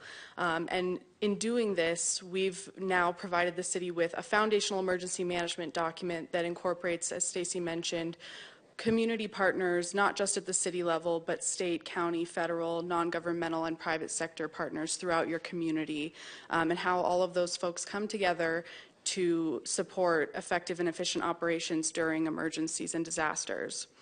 We've also done quite a bit with this project to make sure that your plan aligns with all of the pre-existing documents with those partners. So your document aligns with county, state, and federal guidance, and I'll go through a little bit more about the details of what that alignment looks like. But really, I think you can be really proud of the team here, this planning team we put together, because your end result here really does go towards the goal of making Flagstaff a safer place to live, work, and visit. That's the truly life safety goal of this emergency operations plan. So as Stacy mentioned, whole community is really the key here as far as what it took to develop this plan. We started in May with our first planning team meetings and bringing together all of the various stakeholders that have a role in emergencies that may impact the city of Flagstaff. The slide you see here is not completely representative of everyone on the team. There were, I think we ended up with maybe about 80 people or more on our planning team, representing various organizations at the city level, with your county emergency management, your state emergency management, your schools and higher education, non-governmental partners like United Way and Red Cross, your utility partners, healthcare partners, and many others that have a role. We brought all these folks together for this planning team effort, and really just want to say a big thank you to those folks. I know there's plenty of these partners in the room. It's the collaboration amongst this community that really lent to this product, this EOP being what it is in such a successful document. And it's those partnerships that will allow this plan to continue to support effective and efficient operations for the city. So with this project, as I mentioned, this is a roles and responsibilities document. So it's a high-level look at who the core players are in emergency management and what their key roles are and responsibilities. And when we looked at that, we worked with all those various whole community partners that we brought together, and we did interviews and workshops and took a lot of time to make sure that we represented their capabilities, their resources, their authorities that they bring to the table during emergencies. And so when you read through the EOP, it's intended to be very usable, very functional document. It's only about 70 pages long. It's something that you will have available to all of the various stakeholders to actually be usable during emergencies. It'll be a good reference document for those high-level roles and responsibilities. And this plan, I'll get a little bit more into detail about what the components of this plan are, but it included a base plan and division-specific annexes. And so there's a few different pieces to this document. If you saw any of our previous presentations on the EOP, you've seen this slide. This was developed with our work with Coconino County on their emergency operations plan, and we're carrying it through with work with other jurisdictions as well on emergency operations plans. The planning universe where plans align was developed with Coconino County staff to represent the operational relationship that all of the stakeholders in the area have, all the way up through federal government support and state government support during emergencies. And so this document, or this graphic here, shows the city of Sedona, Flagstaff, and Page as the 3 jurisdictions within Coconino County that have or are currently working towards their own standalone emergency operations plans. So you can see Flagstaff being at the leading edge of jurisdictions developing these documents and having clearly defined roles and responsibilities for how they operate within the city, but also how they'll coordinate with the county, the state, and the federal government for support as appropriate during emergencies. And on the right side of this emergency response and recovery plan, it's the state's version of an EOP, the national preparedness goal, FEMA's guide for emergency operations plans. It's called the Comprehensive Preparedness Guide, or CPG 101. We also incorporated NIMS and ICS, as you just heard from Stacy and Daniel, as your foundational incident management approach for all hazards. That's all incorporated into your EOP and the structure for how the city entities and partners will collaborate and manage incidents. And then finally, the Emergency Management Accreditation Program. It's a voluntary program to accreditation for emergency management programs. While the City of Flagstaff is not currently seeking that accreditation, it's typically sought by state-level emergency management programs. It's a pretty in-depth process. That's something that partners, we like to incorporate those standards into all of our planning processes with our clients to ensure that we're incorporating those best practices and lessons learned that are kept current with that EMAP standard. So with your final product EOP, that does incorporate all applicable planning standards under the EMAP standard for best practices. So I'll just give a brief overview of what the components of your plan are. I mentioned there's a base plan and there are annexes. So the base plan is your high-level roles and responsibilities. It outlines the purpose of the document, the scope of the document being that the document is applicable to any incident that requires an elevated level of support and coordination beyond typical first response day-to-day responsibilities, up through anything that might be proclaimed to be a disaster by council or by the Coconino County Board of Supervisors, declared an emergency by the governor, or declared an emergency by the president. So your EOP spans a large scope of anything that might require city staff and partners to take that elevated level of support and coordination to manage an incident. We've incorporated, as I mentioned, in the concept of operations, how you incorporate NIMS and ICS in your structure, how the city collaborates with counties, the Coconino County Emergency Operations Center, how the city incident management team is activated and implemented, and various different elements as far as what it takes to really implement this document.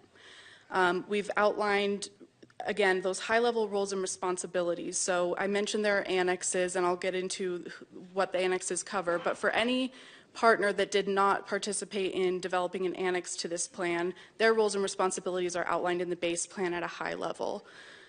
This plan also outlines the communications, logistics, and finance requirements to implement the plan. So it goes through what those emergency mutual aid and emergency procurement processes are at a high level in order to make sure that the plan is able to be implemented with those key support functions. And finally, the document outlines plan development and maintenance to make sure that this plan stays up to date and is reviewed at a minimum on an annual basis by emergency management and then by the larger planning team every 3 years. And this just ensures that as roles and responsibilities change or capabilities are adjusted or enhanced, that the document reflects that and is continuously kept dynamic so that it's as usable as possible for the partners. So for the coordinating division annexes, your plan contains 6 annexes that outline in a little bit more detail than the base plan the roles and responsibilities of the divisions and sections you see listed on the slide here. These 6 divisions and sections were chosen based on their specific capabilities and resources that they bring to bear for emergencies and the need to codify their roles and responsibilities in writing. You'll see there's many partners that have roles and responsibilities in emergency management that aren't listed here, and that may be for example, they may be more of a support function listed in the base plan, like some of your city divisions such as IT and human resources and risk management and management services. Excuse me. Those are key support functions that didn't require a full build out of an annex.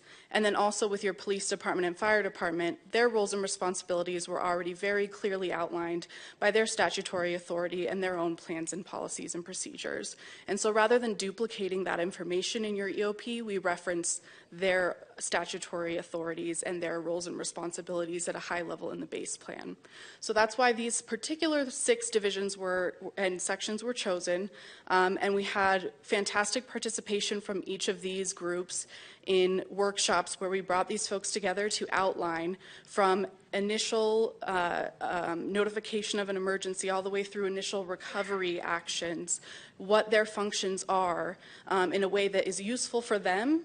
And so they really took ownership of these annexes, and these annexes reflect what they will do during an emergency, as well as what they're not capable of doing, and that's really important.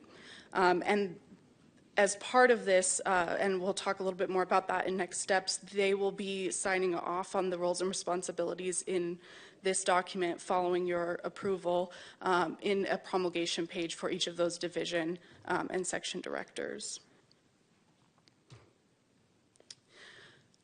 So now that you have this emergency operations plan, the work is not done, and that is where your emergency management team and all of these whole community partners continue to do their work and maintain this as a living document, to maintain it in a way that is useful and functional and dynamic for all of the partners.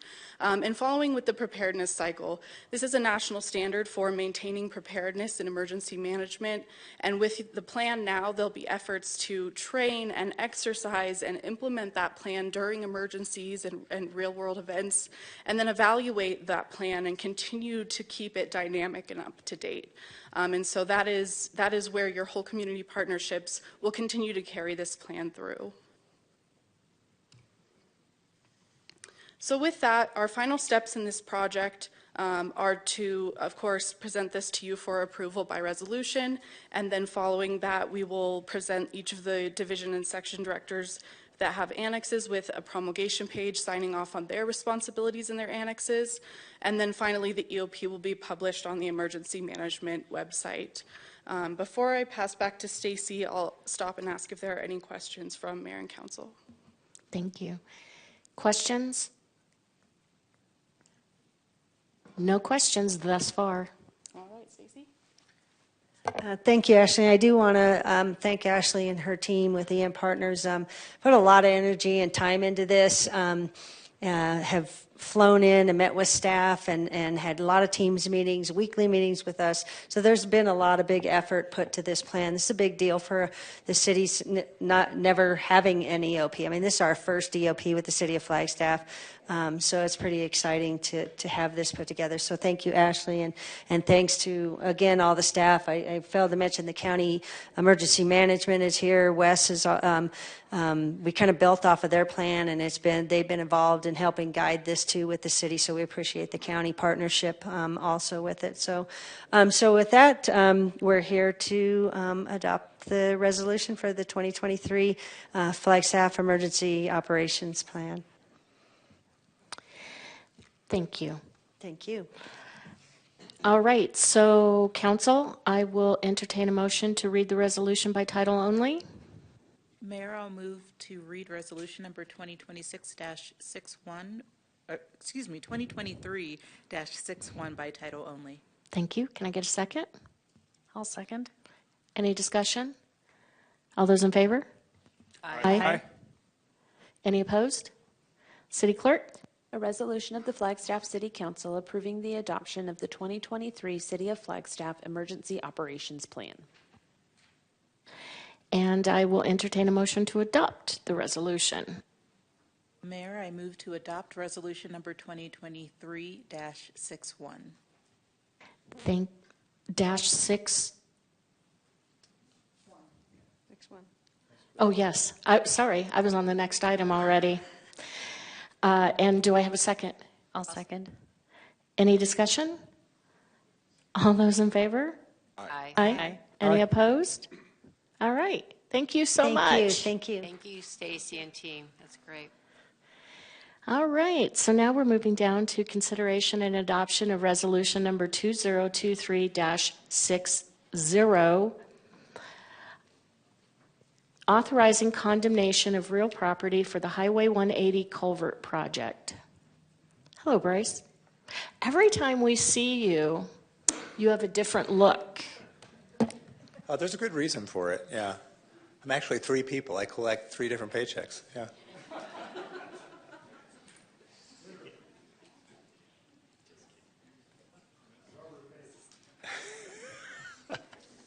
Good afternoon, Mayor and Council. Bryce Doty, your real estate manager here.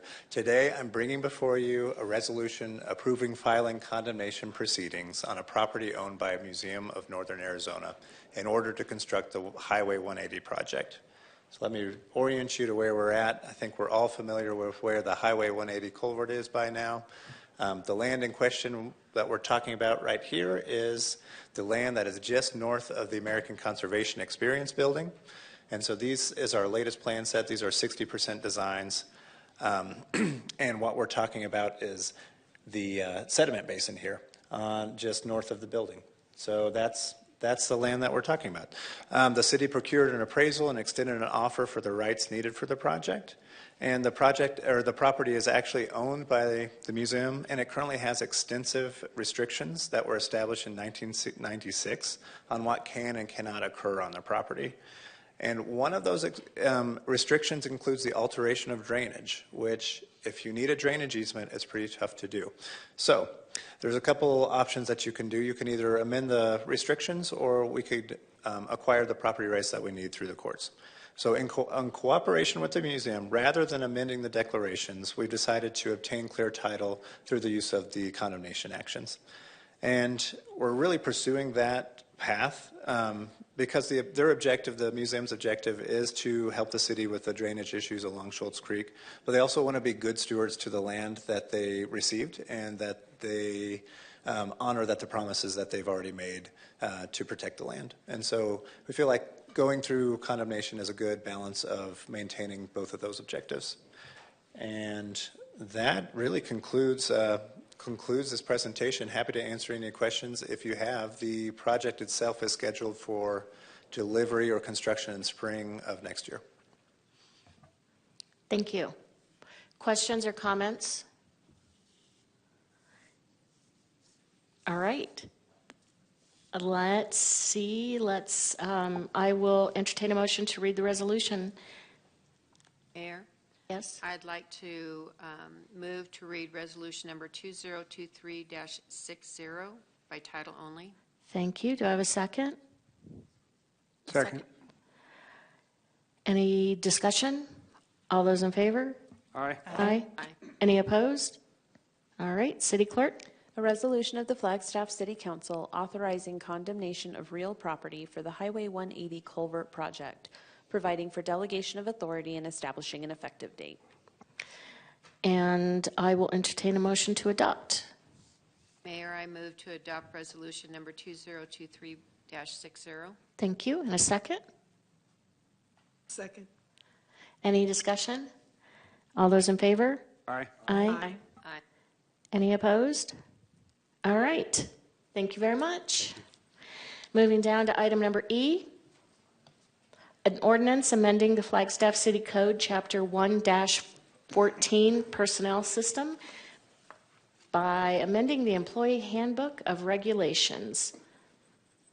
Good evening. Oh, thank you for bringing it back. I heard you missed it, so I thought I'd bring it up one more time at least for today. Good evening, Mayor and Council. Shannon Anderson, your Senior Deputy City Manager. This item I'm actually working on to help out our HR team, both Allison Eckert, our interim HR Director, And Jennifer Caputo, our interim HR deputy director, are both here as well. So you have a team of us in case you have any questions. Just quickly going to go over some highlights, but I don't have an official presentation for you this evening. What we are asking is to update the holiday policy within the employee handbook. The reason for this is we typically close non-essential services on December 24th each year, beginning at noon. Realizing that this is a weekend, but it still can impact sometimes recreation and library when it happens on a weekend, so it's still applicable in those years. Currently, we receive 4 hours of winter paid time off to compensate employees to use if they take that time off, or if they're working that day because maybe they're part of public safety, they can use it anytime during that fiscal year. Well, we are going to be using those PTO hours for our new volunteerism employee directive, which we're really excited about. Employees donate their time, volunteer their time, and they're able to earn PTO as a result of that. So as a result, we would like to change those 4 hours from PTO and add them to our floating holiday bank. So it would work the same way for employees. They'll have a calendar year to use it. They can use it on December 24th, or they can use it at another time if they're going to be working that day. So that's our request today, is to add those 4 hours to floating holiday. And again, happy to answer any questions that you might have. Thank you, Shannon. Councilmember McCarthy. You may not know this off the top of your head, but how many holiday pays, do our employees get? Thanksgiving off, 4th of July, whatever. We actually have 11, including our current floating holiday. This would add a 0.5 to that. That's interesting. The company that I spent 26 years at had 11. We're in good company then. Questions? City Manager. Thank you. Indeed, very supportive of this. I just want to remind council, items that involve amendments to our employee handbook come to you. And that is a charter provision, and we're happy to bring this forward. And items similar to this have come to you in the past. So I just wanted to give you that background. Thank you. Thank you. All right, I will entertain a motion to read the ordinance by title. Mayor, I move to read ordinance number 2023-30 by title only for the first time. Do I have a second? I'll second. Any discussion? All those in favor? Aye. Any opposed? All right, City Clerk. An ordinance of the City Council of the City of Flagstaff, amending the Flagstaff City Code, Chapter 1-14, Personnel System by amending the Employee Handbook of Regulations, Section 1-50-010, Holiday Leave, providing for repeal of conflicting ordinances, severability, authority for clerical corrections, and establishing an effective date. Thank you. We will see you back December 19th. Oh, no, we won't. My HR partners are going to cover for me that night. I'll be vacationing. Okay. Have a good holiday. All right, thank you. Okay, moving down to item number 11, discussion items, electric vehicles and community charging overview.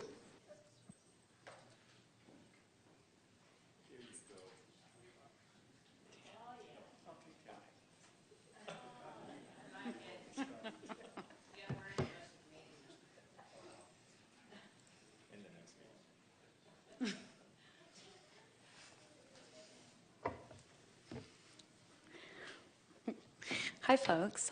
Jenny Neiman, Climate Action Section Director in the Sustainability Office.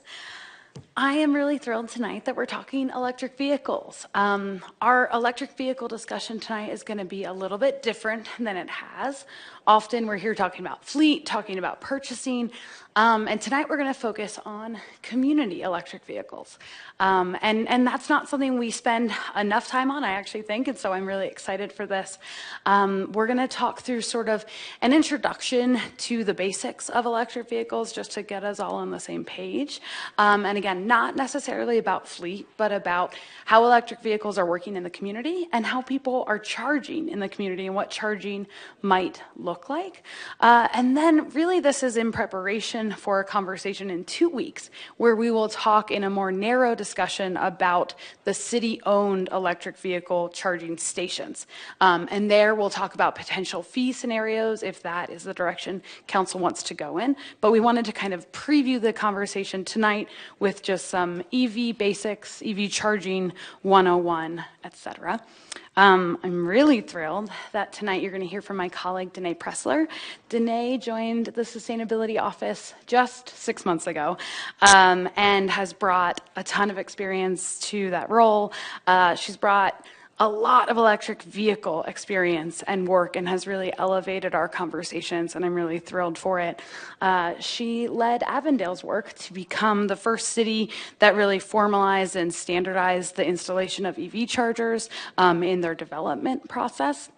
She also currently is the co-chair of the electric vehicle working group for the Sustainable Cities Network and was deeply involved in the statewide transportation electrification plan that ADOT ran. So I'm just really thankful to have Danae here and leading us tonight, and I will pass it over and we'll see y'all in 2 weeks. Good evening, Mayor, Vice Mayor, City Council. It's a pleasure to be here with you this evening. We have a lot of ground to cover, and I know it's getting late, so we will provide a few breather breaks in between if there are questions along the way. The first chunk of this presentation, we're going to set the stage for why electric vehicles matter from a sustainability perspective, and then we'll give a bird's eye view of the types of electric vehicles, some of the current market trends, and factors that are driving the electric vehicle adoption in the community. We'll spend some time demystifying emissions and looking at some of the big challenges and opportunities that the industry is facing. We'll pause there for any questions, and then we'll switch gears to talk about electric vehicle charging more in general before zeroing in on public charging in Flagstaff. Finally, we'll wrap up by sharing where we're headed next. So a little bit on why this matters. Transportation is the second largest source of emissions in Flagstaff. It accounts for over 1/3 of our greenhouse gas emissions. And the vast majority of those emissions are coming from vehicles that are driven by our residents, by our visitors, and those that are passing through. And that's why today's focus is on the adoption of electric vehicles in the broader community. EVs are one part of our transportation emission reduction strategy. This is a simplified vision of where we are now and where we need to go. The key thing I want to convey is that EVs are one of these important strategies because they are cleaner to get around than a gas or diesel vehicle. And this is also considered a technology substitution, so we still have the benefits of vehicle traffic without having the number of emissions that are coming from gas vehicles. In some ways, this is an easier transition for society, and of course, with the Sustainability Office, it's not our only focus, and we'll continue to advocate and work for making biking and walking safer and more convenient. This is how this looks in our handy wedge graph that you're all familiar with now. The carbon neutrality plan sets a goal for 30% of our vehicle miles traveled to be by electric vehicles by 2030. And you can see this in that little gray-brown wedge. Another reason that this matters is from a public health perspective. So electric vehicles do not emit harmful pollutants out of the tailpipe. In fact, they don't even have a tailpipe. And the adoption of these cleaner running vehicles can help create cleaner air. This is especially important for children and those with respiratory ailments who are more impacted by air pollutants. So now that we've set the stage a bit on why we're discussing this topic, let's dive into the nuts and bolts. An electric vehicle is simply a vehicle that is powered by an electric motor that draws electricity from a battery. They're commonly called EVs for short, and I'm going to use those terms interchangeably this evening. There are a few different types of electric vehicles. There's a battery electric vehicle, or BEV for short, that's powered entirely by a battery and an electric motor. There's no gas tank, there's no internal combustion engine. On the other hand, there's a plug-in hybrid electric vehicle, or PEV for short, that has both a battery and electric motor, plus a gas tank and an internal combustion engine. So now we'll look at some of those current market trends. EVs are becoming increasingly popular. The chart on the left shows that sales of EVs were up 43% this past quarter compared to 1 year ago. We have now surpassed the 10% of market share of new vehicle purchases. And what that means is that for every 10 light-duty vehicles that are sold in the U.S., one of those was an electric vehicle. And most of those were the full battery electric vehicle. On the right is a chart of how many EVs have been registered in our state from 2016 to 2022. And you can see that there's been significant growth over the year. However, I'll note that EVs still make up just less than 1% of all of the vehicles that are registered in the state. In the past few years, we've seen nearly all major auto manufacturers publicly announce commitments to electrify their options. This is a small sample of some of the more significant commitments. This includes GM's commitment to sell only zero-emission vehicles by 2035, as well as several other larger auto manufacturers with goals of 50% or 40% of their sales being electric vehicles by 2030. Of course, they say that you have to put the money where your mouth is, and in this case, these commitments are backed by some serious investments. The federal government has awarded $8.2 million to electric vehicles, batteries, and charging infrastructure in the last 2 years alone, and there's more coming down the pipeline. But really what I want to note here is that this industry is being driven by private investment. We've had in the U.S. 66 companies that have invested a combined $271 billion into the U.S. EV economy since 2016. So why are these electric vehicles becoming more popular now? There are several driving factors. Two of the biggest ones are that there are just more options and that the range is getting better. So on the left, you'll see a graph that shows the number of models of electric vehicles that are available. That light green line is the plug-in hybrid electric vehicle, and the darker green is the number of battery electric vehicles that have been available since 2011 to 2022. So you can see that trend line is going up. We continued that into 2023 with 40 of the electric vehicle, the full electric vehicle options, and 33 of the plug-ins available on the U.S. market. Secondly, as those batteries have gotten better, so has the range and the distance that the EV can go when it's fully charged. In a little over a decade, the average range of EVs has increased by 4 times, I should say. And just to put this into perspective, my first EV was a 2011 Nissan Leaf, and I had a range of 79 miles on a good day. And that vehicle is still driving around, but I am now in a 1 decade newer Nissan Leaf, and I have a comfortable range of 220 miles. And what that means from an EV driver's perspective is I no longer have to charge every single day. I'm charging once or twice a week. And so that gives added flexibility to get around.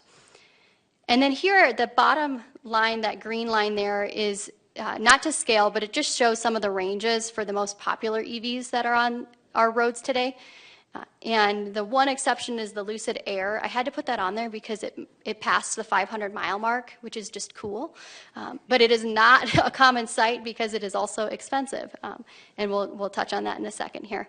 But that 500-mile range, that means that you could go from Flagstaff to Vegas and back without stopping. And so it gives you a lot of opportunity for long-distance travel.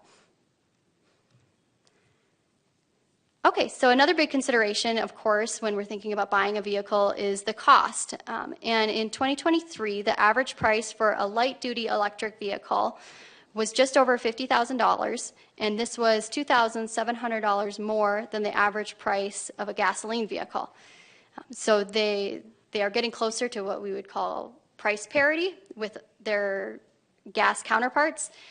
We have seen reductions in the price of EVs, primarily because Tesla has made some major price cuts in their popular models, and they are the most popular EV in the United States.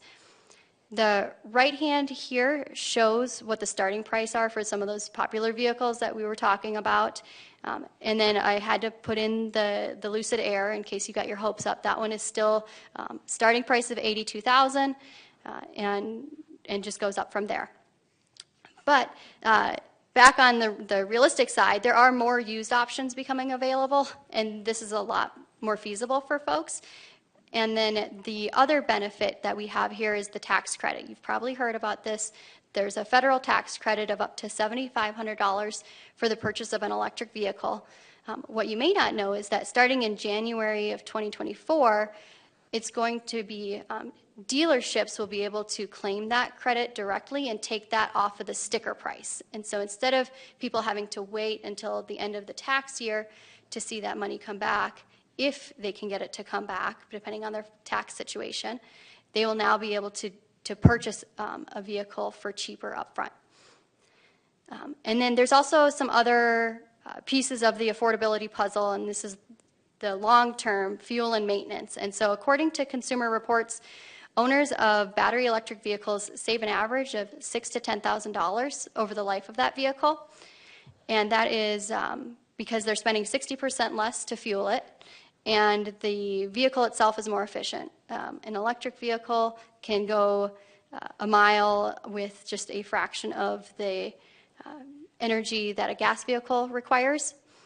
They're 2.5 to 5 times more efficient, and households that have a solar system can actually see additional savings on top of that fuel savings from electricity being cheaper. And then the other thing I'll note on the maintenance side is part of the reason that they are cheaper to maintain on average is because there's only about 20 moving parts in an electric motor compared to about 2,000 in that internal combustion engine. There's no spark plugs, there's no oil changes, so your routine maintenance looks a lot different.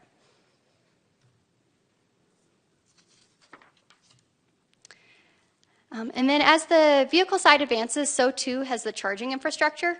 Charging stations have become better, they've become faster, and they've become more available. The uptake of electric vehicles is actually linked to the greater availability of workplace and public charging stations over most other factors that have been evaluated. So investment in public charging is really necessary for the adoption of EVs.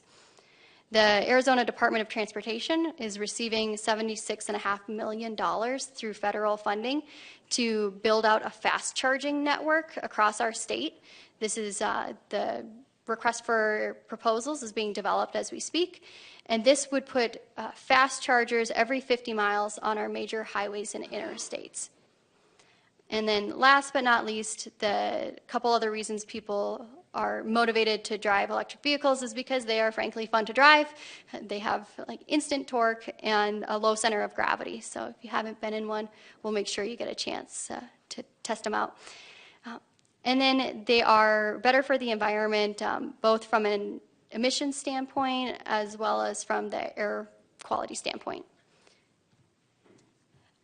This is more detail than you probably ever want on life cycle emissions for vehicles, but I did want to share that the visual on the right is just kind of an idea of how electric vehicles compare to hybrid electric vehicles and internal combustion engines. EVs initially do have a higher carbon footprint at the production phase than their gas counterparts, and that is because the battery pack is really energy intensive to manufacture, as well as the processing that's involved. However, the total emissions from an electric vehicle are still about 30 to 40% less than a gas vehicle over its lifetime. It takes a typical EV about 1 year in operation to achieve carbon parity with a gas vehicle. And this is much faster if the electricity grid or the source of the fuel is clean. And so that catch-up period could be as little as 6 months before you see the electric vehicle reduce fewer emissions than the gas vehicle counterpart. All right, so I've just told you some of the great things about electric vehicles, but I'm not going to lie, they're not all great.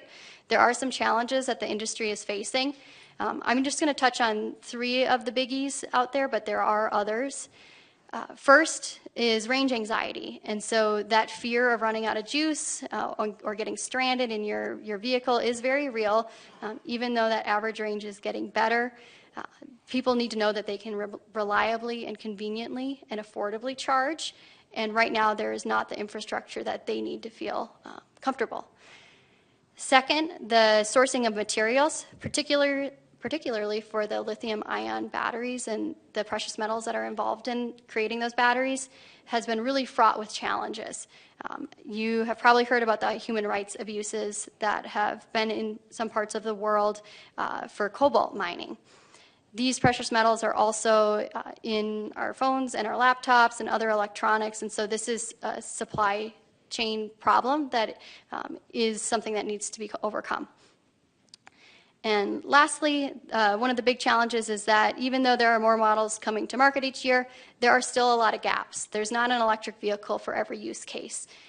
And that's especially true when we think about medium and heavy duty vehicles.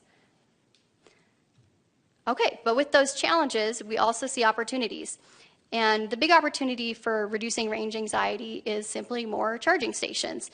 And where the city has an opportunity to leverage or influence that is with our public charging stations. That's going to be the focus of the second half of this. There's also major opportunities for better sourcing of materials for electric vehicles.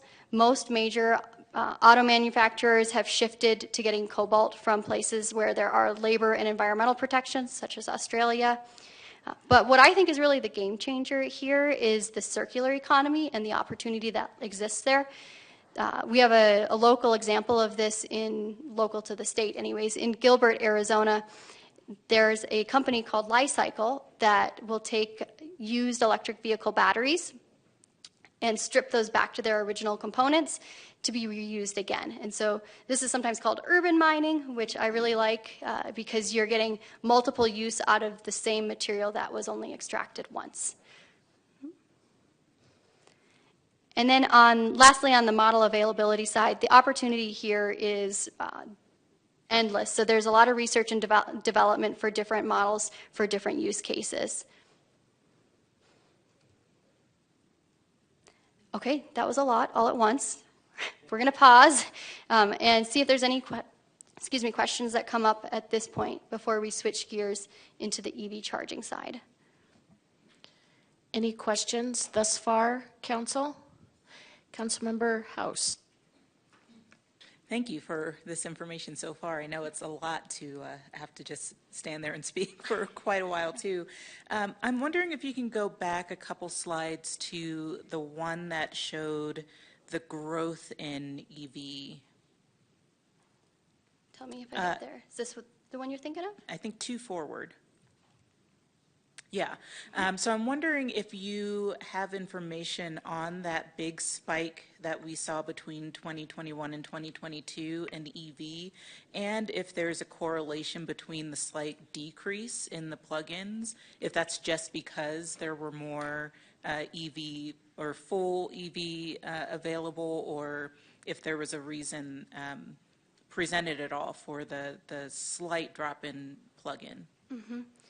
I'm going to, Councilmember House, thank you for that question. Mayor, Vice Mayor, City Council, the biggest reason for that spike in the battery electric vehicles over the plug-in is that consumers are opting more for the battery electric vehicles. And so they were seeing those trends, the same ones that we looked at just a little bit ago, that show people really like the full electric option more than the plug-in hybrid in the community. There's different use cases that doesn't work for everyone. We've talked about it for our city fleet. But in the case of the market, it's really being driven by that consumer desire for full battery electric. There's also been a lot of research and development that's been coming and a lot of funding that's been infused, as well as there's kind of the carrot and the stick. There's been more regulations, particularly in California, that requires the sale of electric vehicles, a certain % of the vehicles they sell off their lot. And so it's there's kind of this snowball effect, but that would be my main reason for why the electric vehicles are now outpacing the plug-in hybrids, as well as why we've seen that boost recently.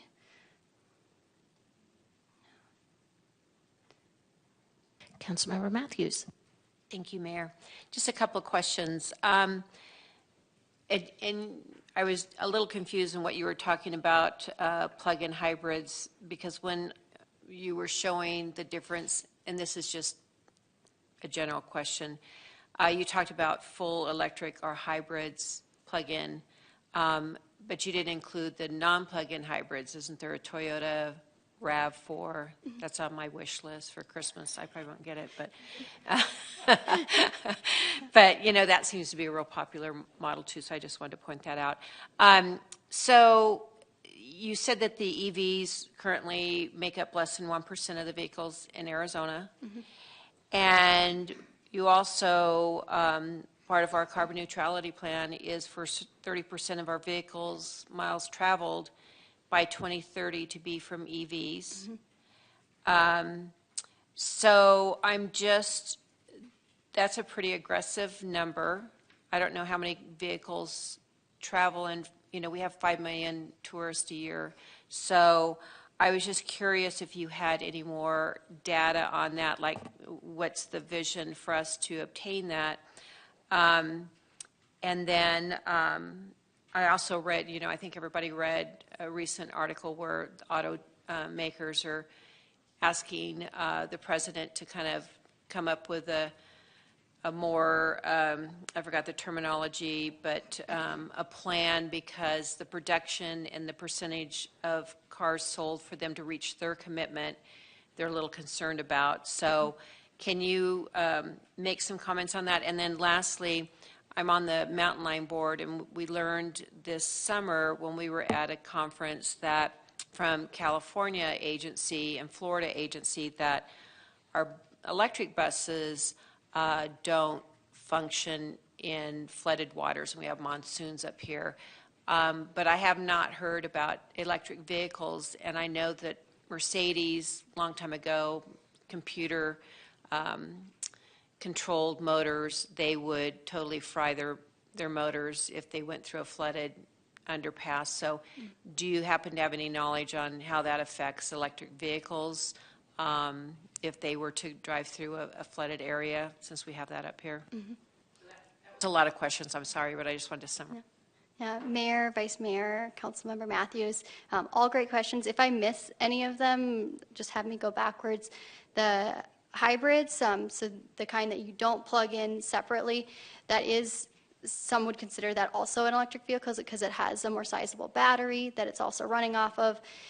For the sake of this discussion, it was easier in my mind to say, here are the ones that require separate charging. And so that's the reason for looking at the plug-in hybrid over the regular hybrid. And I appreciate that. I just want to feel really good about when I tell my husband I want a new car.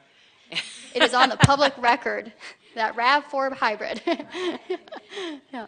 And then the question about performance in flooded conditions, I haven't seen, I mean, normally, like when bad things happen, it blows up on my news feed, especially anything with electric vehicles, because I search it a lot. And I haven't seen any articles, like in any sort of recent history, that says that they can't perform in those monsoon or flooded conditions. I'll go ahead and take a closer look at that. I know a lot of these electric vehicles are now like trying to market to off-road drivers, and those definitely need to be able to pass the flooded underpass test.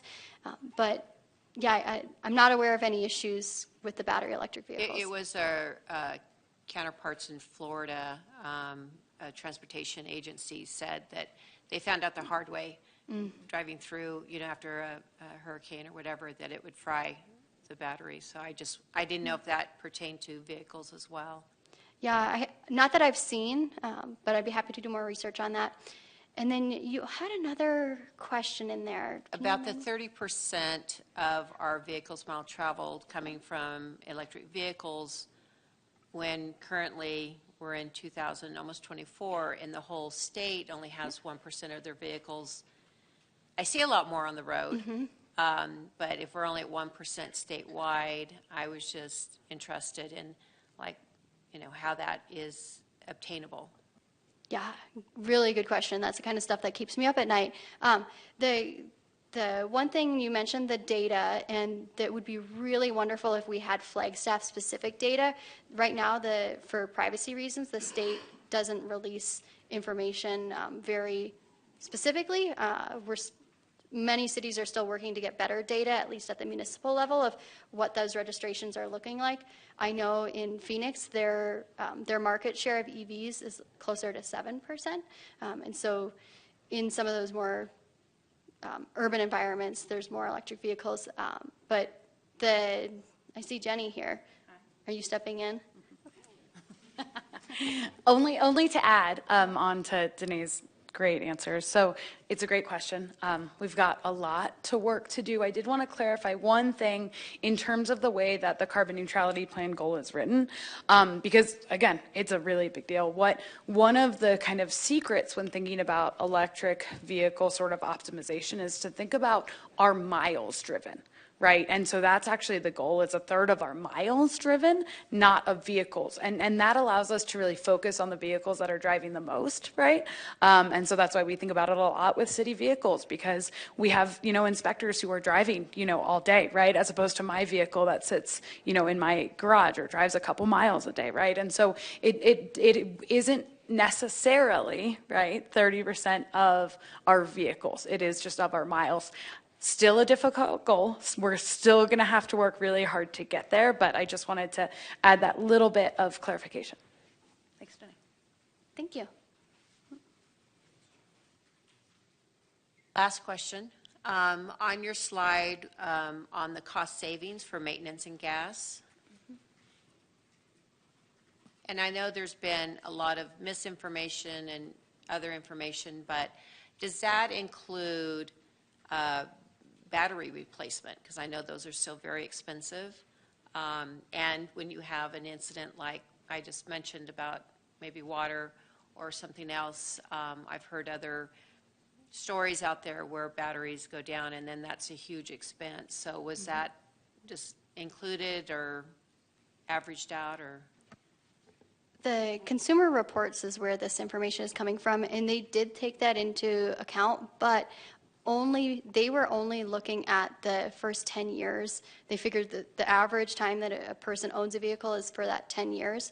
And so it's very unlikely that an electric vehicle needs to have a battery replaced in 10 years. Nowadays, they can last 20 years, and we've got good proof of it now coming to market. But when they do fail, they typically fail early and under warranty, which is kind of a blessing. So there's extended warranties for battery electric vehicles. It's typically 5 years or 100,000 miles. So that gives a little bit of a grace period. But that can be extremely costly. I mean, it can be $20,000 to replace a battery. So you're not wrong in asking that at all. Thank you so much. Yeah. Councilmember McCarthy. Just as a quick follow-up to Councilmember Matthews' comment, I have a 2008 hybrid, not a pure EV, but halfway there. So we bought that new in 2008. Actually, we bought it in 2007. And we've had to replace the battery once, and it was $2,000, which isn't too bad. But anyway, of course, that's 2,000 is 2,000. Mm-hmm. Councilmember Sweet. Thank you, and thank you for the presentation. A lot of great information. I'm wondering, I recall months ago that we did a community test drive day where we could test drive one of the vehicles. I'm wondering if we can do that again. I feel like, especially with the new information that you're providing tonight, it's an easier sell. And if we could get folks into the car, maybe doing a test ride, that would be helpful. Mayor, Vice Mayor, Councilmember Sweet, yes, and in fact, you are right on the same page with us with next steps, and we would like to provide an opportunity for our council to participate in that because you are our ambassadors too, and a great conduit for the community, so we want to make sure that you've had the chance and are comfortable with the technology too. Make it elusive. Okay. I'd have to pull a lot of strings. Let's see what we can do. Yeah. All right, proceed with the next half. And this half will go a little quicker here, so if you're looking at the time, we're okay.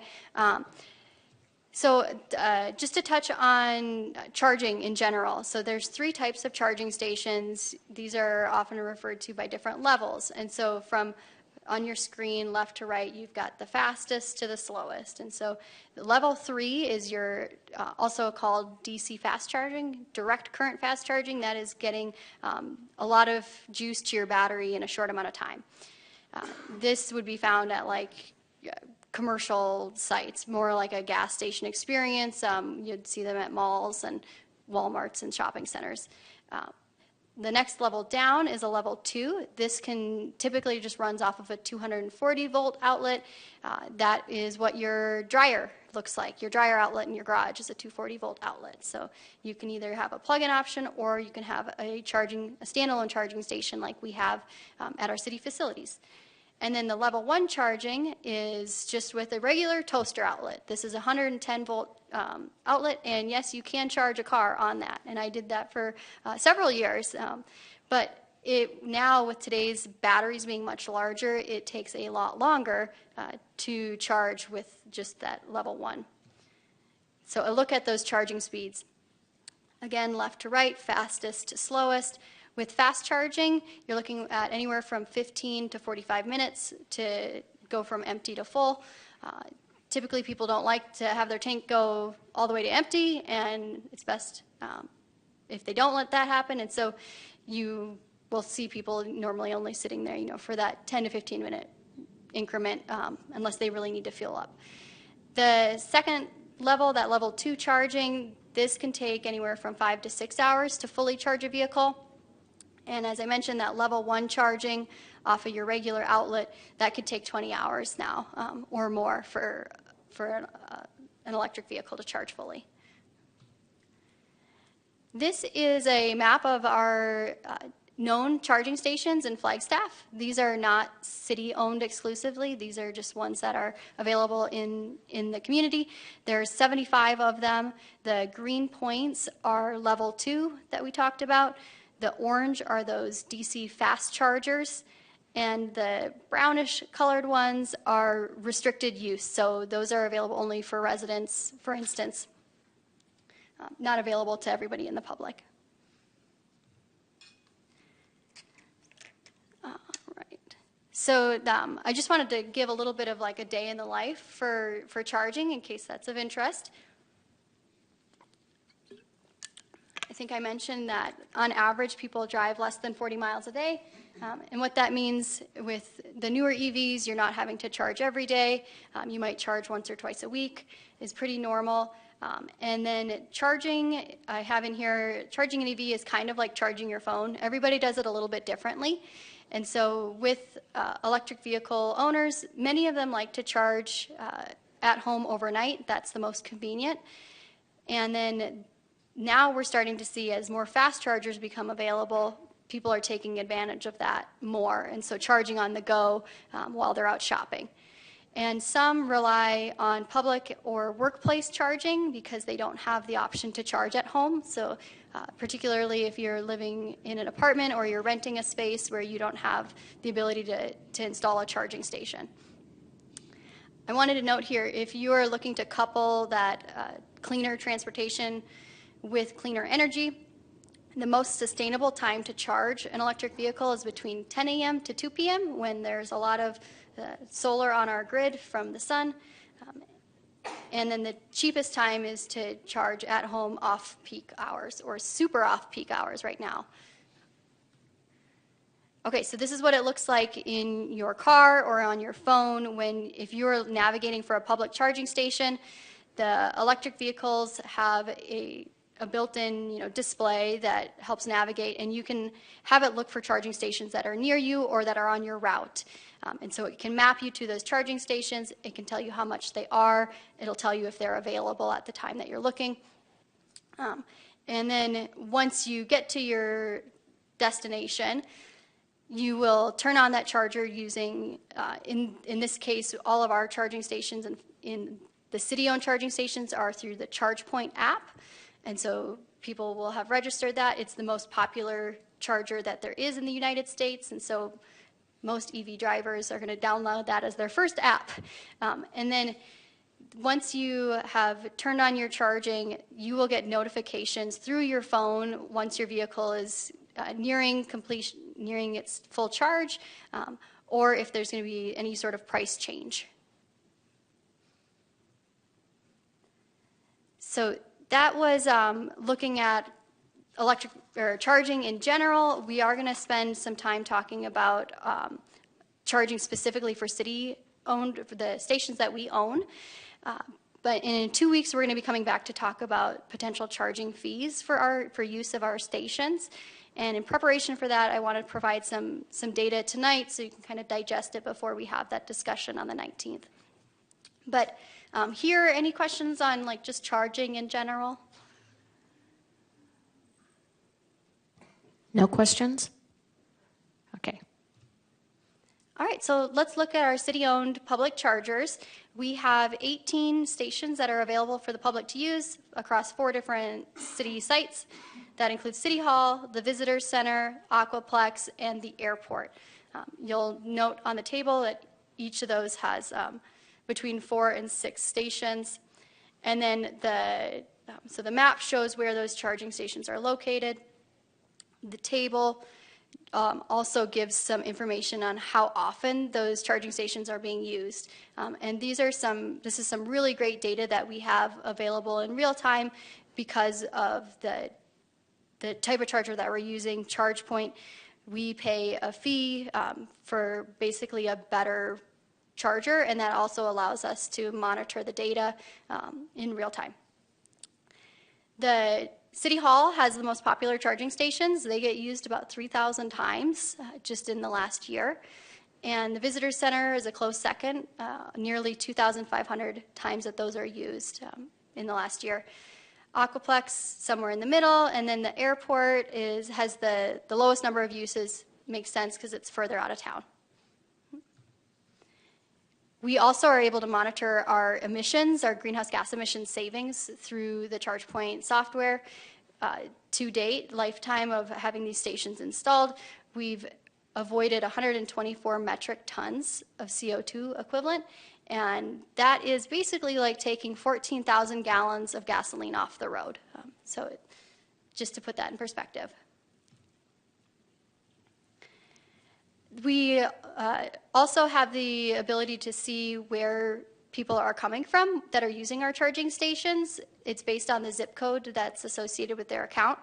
We don't have detailed information beyond that, but it gives us an idea of if they are a Flagstaff resident, if they're coming from other cities in Arizona, or if they're coming from elsewhere out of state. And I was surprised to learn that 63% of the people that are using our charging stations are coming from elsewhere. They're coming from outside of the city of Flagstaff, either other cities in Arizona or out of state. We can also look at the kind of charging behavior that we're seeing at our stations. And so that the first 2 columns will look familiar. There's a new one here on the typical session duration. This just means how long is that vehicle plugged in. At City Hall, it's plugged in for about 2 hours on average, and Visitor Center, an hour and a half, Aquaplex, an hour and 15 minutes. Airport varies just because of the type of use there. And what I want to note here is that people typically don't like to sit in their car for 2 hours, and so this is really great to support our local economy. People are getting out of their vehicles, they're walking around to our shops and our restaurants, enjoying our parks, and so having the public charging is also bringing a benefit back to the city in that way. And then the column in orange, this is kind of a red flag column for me. This is the percent of time that a vehicle is plugged into one of our charging stations but is not charging, meaning that the battery is fully charged but the vehicle is still parked there. At City Hall, we've got an average of 21% of the time that you see a vehicle there and it's not actually charging. It's completed its charge and now it is blocking that spot. And what I don't like about that is it's taking up a space where somebody else that needs to charge isn't able to. And as our adoption rates in the community increase, the demand for these public chargers will increase, and that'll become more of an issue. And then you can see the other percentages across the city sites. Mostly I would just say ignore the airport because that one's very different than our other stations, and we can come back to that in a couple weeks.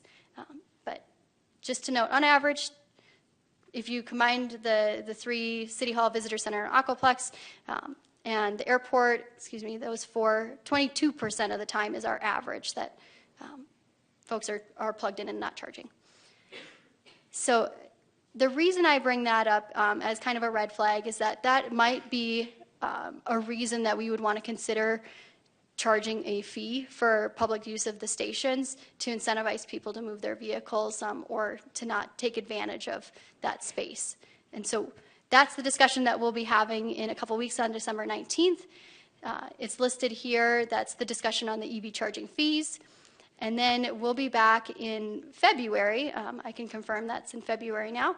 The fleet electrification assessment. So we talked all about community EVs today. We haven't forgotten about our fleet.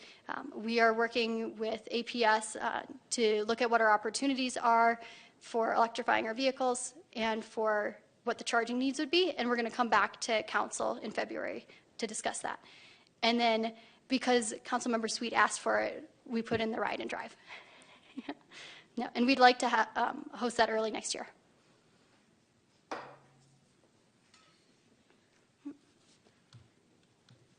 There. Thank you all. Council, questions, comments? I'm so into what you're saying, and then I look over and I see the city attorney with that hat on, and it's a little jarring.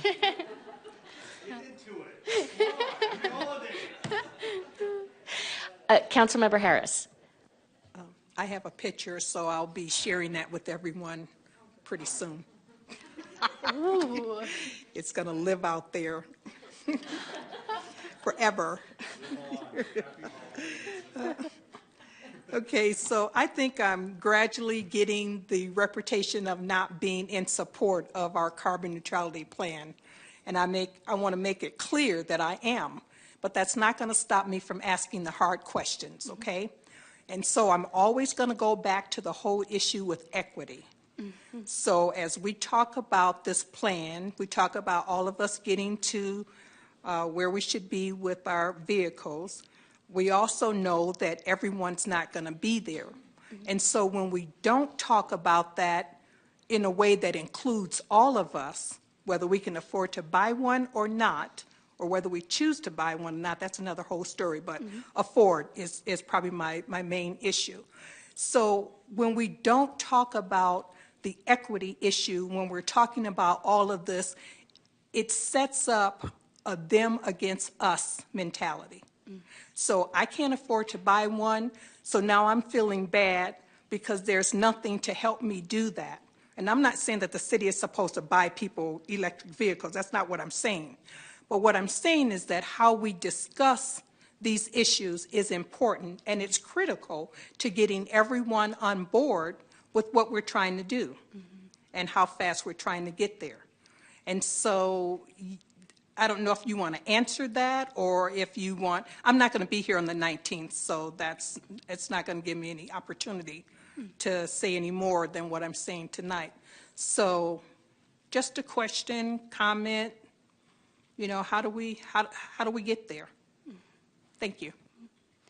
Mayor, Vice Mayor, Council Member, that is I love when you ask the hard questions. So thank you. And this is something that is deeply important to us, and it is something that is can be a gap, right, with electric vehicles, particularly because the entry point for new vehicles in general, electric or otherwise, is out of reach for a lot of people.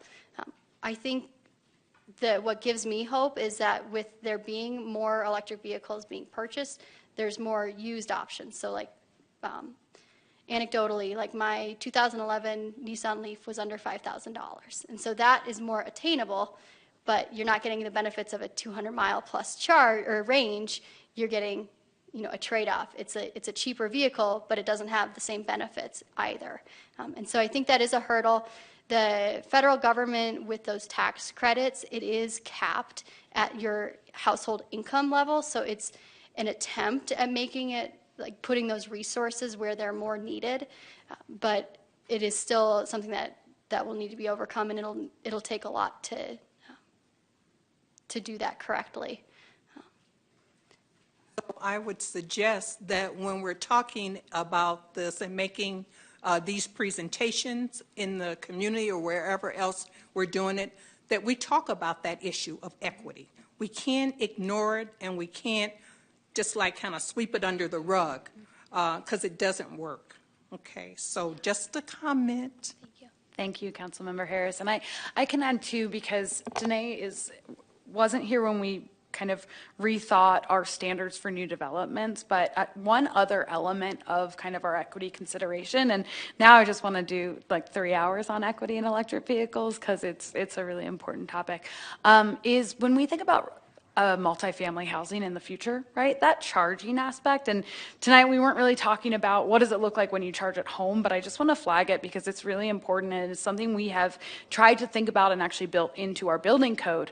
Because what we don't want to happen is in 30 years for a lot more people to have electric vehicles, a lot more people to have used electric vehicles, and we don't have the building stock that can support those electric vehicles because it's really tough for folks to charge an electric vehicle if they live in an apartment building, right? And so that is why we have some building code standards that now require that pre-wiring if you are in essentially a multifamily housing development, because we want to put it in. So I do appreciate it, and I promise we'll get it in there. I just really appreciate the comment.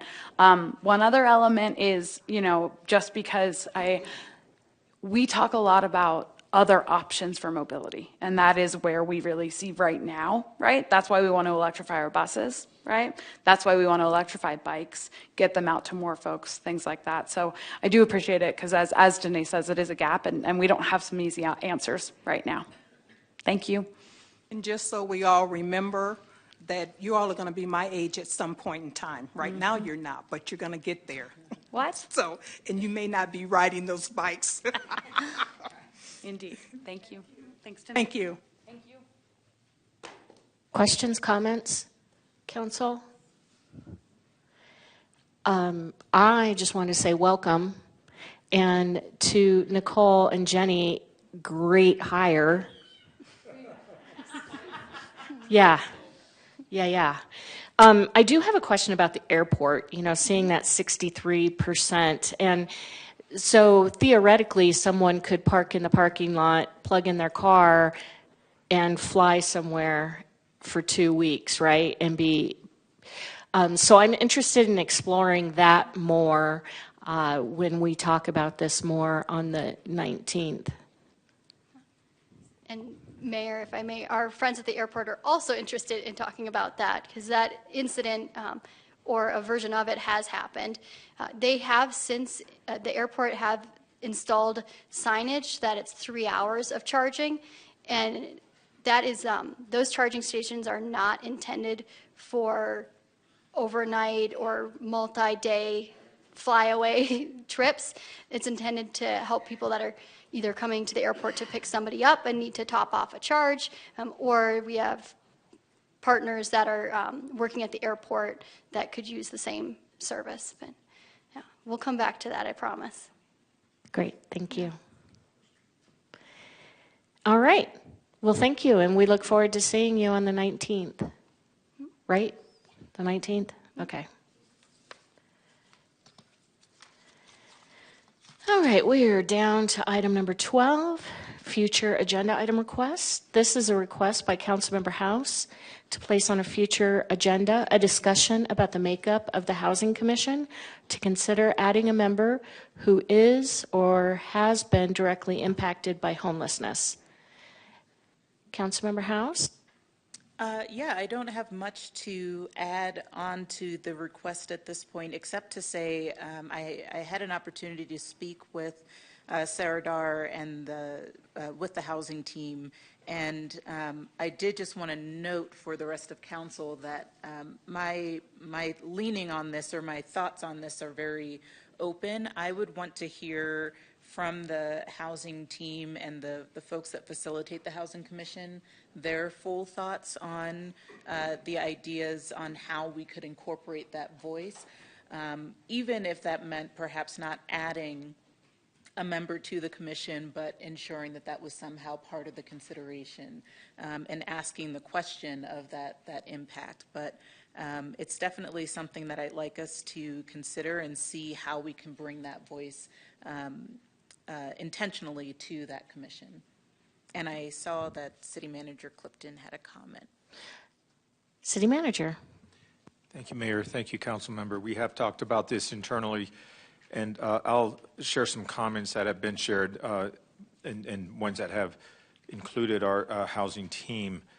We recognize and appreciate and support the intention behind the request. We think it's a very good direction to take. At the same time, we respectfully request that the number of members on the commission not grow. Right now it's a commission of 13, and it has been some effort over time to see a full slate of 13 members. I don't even think it is full right now.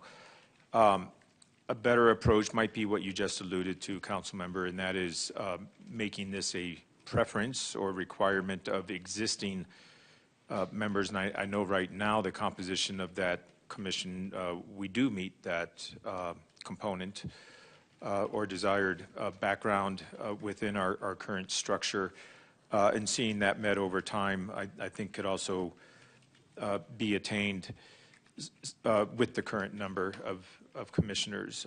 One last comment, you know, that's a commission of 13. We always like to see an odd number in these commissions, just as we have an odd number at the dais and elsewhere. It means that, you know, sometimes it might be easier to establish a majority if there's a vote.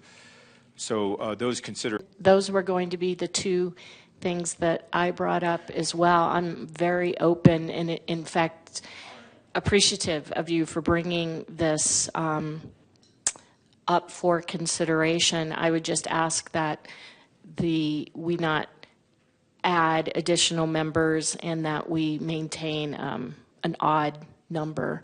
But I love having the conversation. So I'm a thumbs up. Councilmember Harris.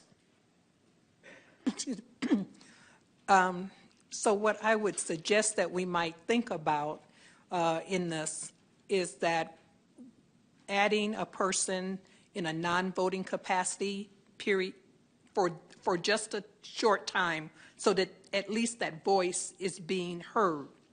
So it would be an ad hoc, I'm not sure how you say that, but the person would not have a voting piece, but they would have a voice, so that we don't lose that. And then as members come off, then we might want to put that in. But if we wait till people come off, then we may not ever have that, not ever, but it may be a long time before we have that voice.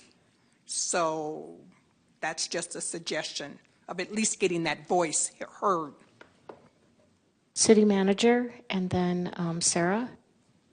Thank you, Sarah, for joining us. I just wanted to point out that voice is currently existing on the Housing Commission. I stand to be corrected if I make a misstatement, but I do believe we have somebody with background in homelessness. We do. Thank you. Mayor and Council, we do have a housing commissioner already on the commission who has experienced homelessness in the past. And so when this came up and we thought, oh, well, we already have a dual purpose, maybe there's a way to accomplish that, we're more than happy to have the larger discussion, of course. But we already do have an active commissioner who has experienced homelessness in the past. So I guess I'm not understanding the fair then. So if we already have someone on it that represents that population, did I misunderstand something? Sorry. Go ahead, Councilmember House. Yeah, so it's not a formalized question for the commission. It's not or a formalized role. It just happens that in this case someone has that experience. So where I am looking for the discussion to happen is how to formalize that in some way. And understanding in the conversation that I had with Sarah, she explained that already as well. So I think it's moving from the idea of adding a member, because I agree with the keeping it an odd number, and having served on that commission, I know it is a very hard one to maintain quorum on because of how large it is already. But finding a way to create that formal inclusion of that voice and making it at least an intention in the recruitment to that commission and a consideration in the recruitment process is kind of where I'm thinking the conversation will go. But right now, I believe we're just looking for support of the conversation happening. Thank you for the clarification. Councilmember Matthews and then Vice Mayor. Thank you, Mayor.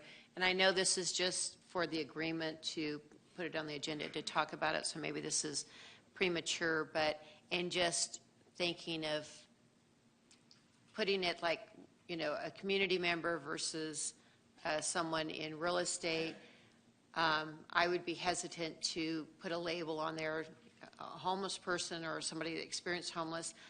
I'm thinking that it'd be more gentle to add that on the application to say, like on our Indigenous Commission, we asked like what tribe they're from. We could ask them, have you ever experienced homelessness? And so us council members, as we're looking through appointees, could see that they're in the general population, but then it's an added point or acknowledgement, so it's not something so called out, because I think that might make some people feel uncomfortable if they're no longer experiencing homelessness to be qualified under that category. But we can talk more about that when it's on the agenda, but I am definitely for having that voice on the commission for sure. Yeah, Vice Mayor. Note that's exactly what Sarah and I talked about as well. Thank you, Councilmember Matthews. That's a worthy consideration, as a sensitivity to be aware of and to discuss.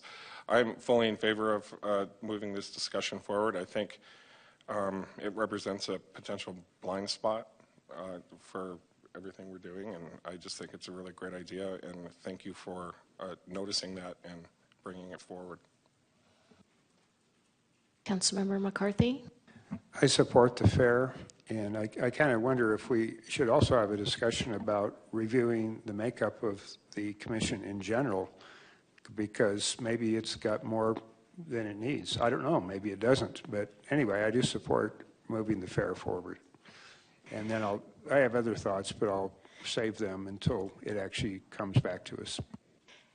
Sterling.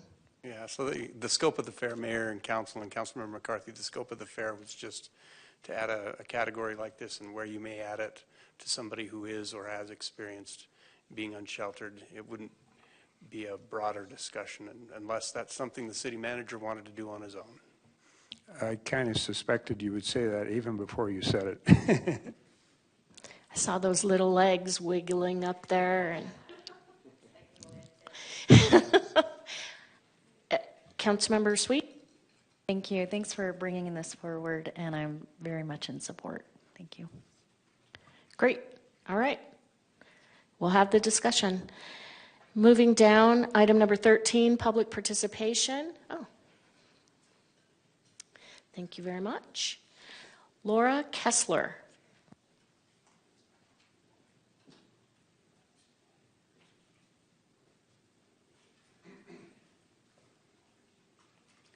Good afternoon, Mayor, Council. It's almost 6 o'clock. Maybe I should say good evening. This is kind of an impromptu comment.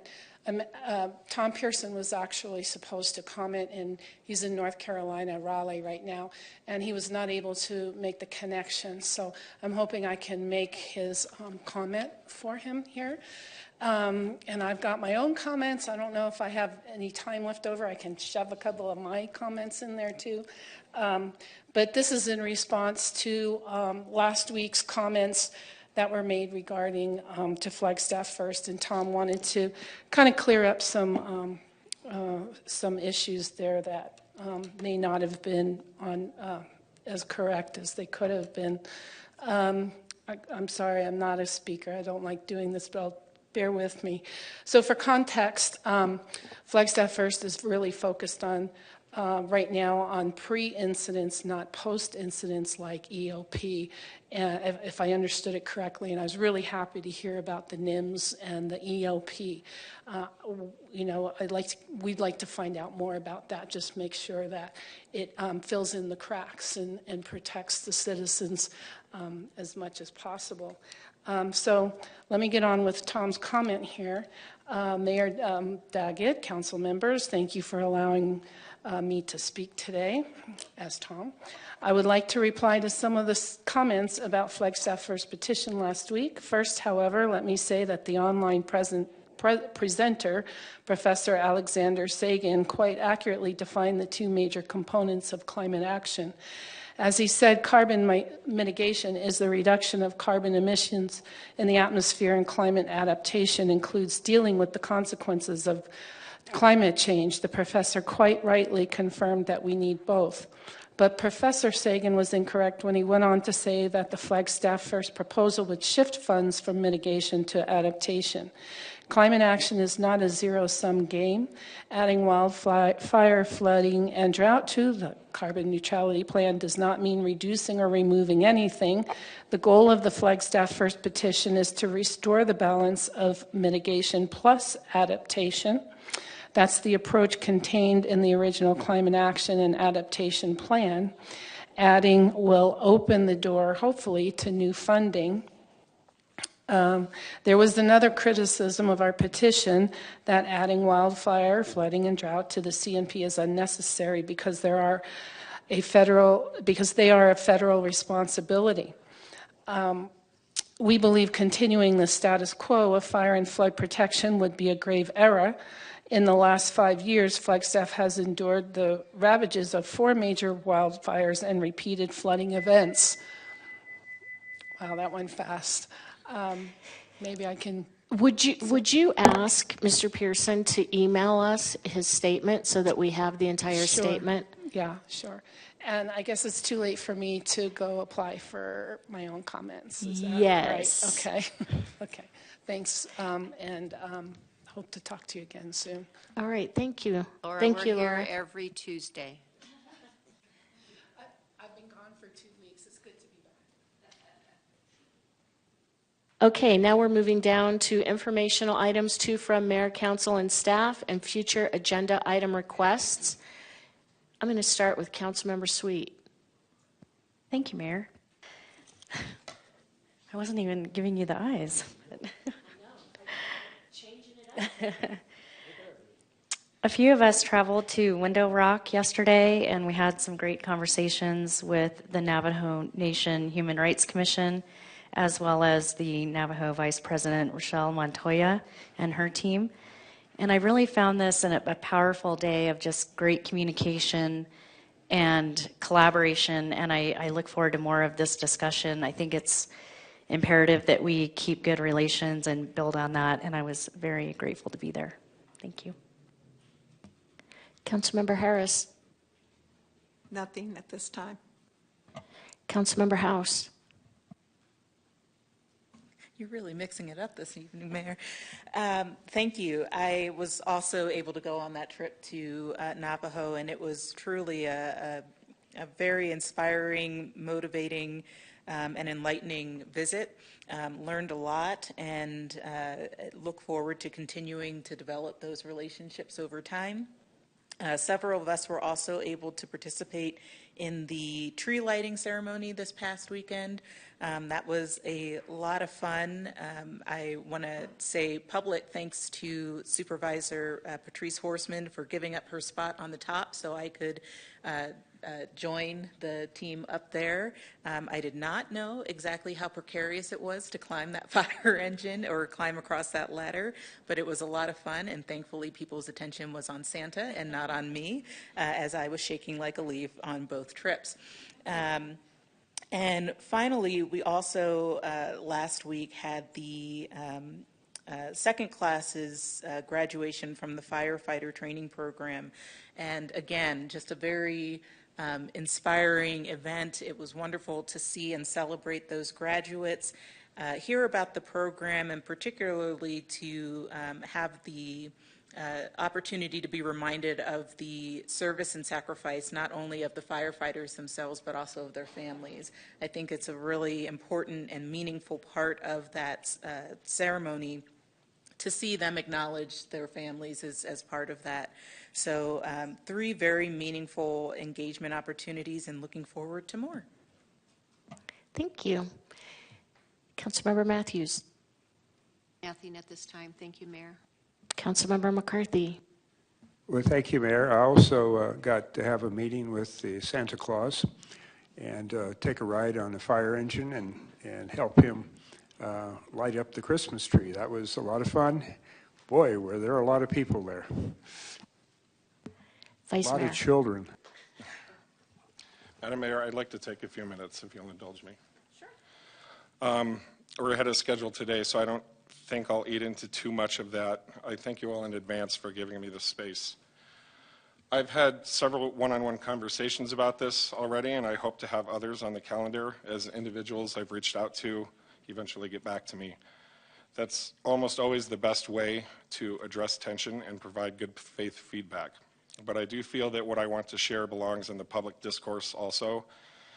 And anyway, because of open meeting law and that chief law elf over there, I don't have the luxury or discretion of numerous private conversations. So I hope you'll all appreciate that if I'm going to express these viewpoints, this is where it's got to be.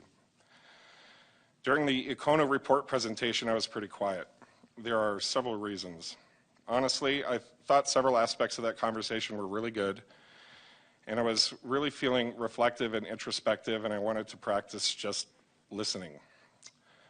It's a bit of an art form, and our mayor is particularly good at it.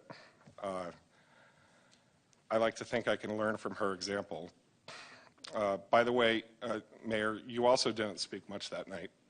But when you did, towards the end, I found your comments to be incredibly gracious, generous, forward-thinking, and somewhat profound, especially your insights about valuing people as the drivers of our economic vitality. And I think you're trying to focus us right where we need to go, and I'm eager to join you in that direction. But I headed home the other night feeling frustrated and even a little baffled. These are feelings that I need to grapple with and set down here before moving forward myself. Econa is unquestionably important to this region. I acknowledge and appreciate the work it does and the niche it fills. As a board member of a similar organization, MetroPlan, I believe in its value and I see its impact. The folks on the Econa board and its director and staff are all whip smart and serving their community out of a sense of duty and pride and passion and concern for the region's future. I honestly believe that. Here's the issue though. It would have been nice, honestly, just once for someone with Econa or even someone up here at the dais to have taken a moment to acknowledge that same observation about the 12,000 people who voted the hospital down. I've said all along throughout the 480 campaign that what all of this is really about, in my opinion, is a conversation about smart growth versus growth acceleration. I've asserted that people on both sides of the debate can come to their perspectives logically and in good faith. I didn't hear that sentiment echoed by others last week, and it concerns me. Councilmember Harris just mentioned that how we discuss issues is critical. There's more than one worldview about how to handle growth, and I'm not the best person to dissect what that means, but I'll at least try to dance around it. And I'll use myself as a representative example. For me personally, when I hear the assertion, if we're not growing, we're dying, it makes me bristle. I consider that to be a flawed and harmful mindset. The word growth there is a poor choice of term, at least. Perhaps innovating or evolving, or if we're not in motion, we're dying, are perhaps better ways to put it. Additionally, I looked at that graph that showed Flagstaff's growth trajectory, and it didn't bother me at all. In my view, that's right where I'd like to see our growth rate at. The Acona consultants clearly disagree, but I guarantee you there are no shortage of very smart and highly educated economists and theorists and academics who could take my side on this. We could do a semester course getting into it, but the point is the debate is legitimate, and I would wager that somewhere around 12,000 members of the voting public subscribe to it too. How do the two mindsets meet in the middle? That's where I would have liked to have seen some curiosity given to last week. I'm not sure it was an outright mistake for the presenters to bring the hospital vote into their analysis. I suppose it was inevitable. But I do feel that it was a big mistake for them to so strongly condemn the community for having struck down that rezone. And I think it was an unfortunate tactical error for any of us up here to take the bait and nibble on that bone that they tossed out. I was under the impression that the report would be focusing on the housing challenges our community faces.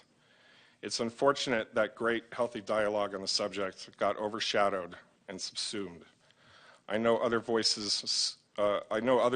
that surprise as well, that the topic of the hospital figured so heavily into the evening. Steve Ice himself politely demurred when offered the chance to weigh in. Not because the topic is toxic or anyone is too fragile to touch on it, but because it was simply too early to begin speculating on what the 480 vote meant. One of the reasons I kept quiet the other night is that I was scheduled to meet with and have coffee with David Cheney later in the week, the CEO of NEH. I didn't want to bring that up because I didn't want to politicize what I considered to be an incredibly important opportunity to sit down with a critical voice in all of this. Someone new to the community, I might add.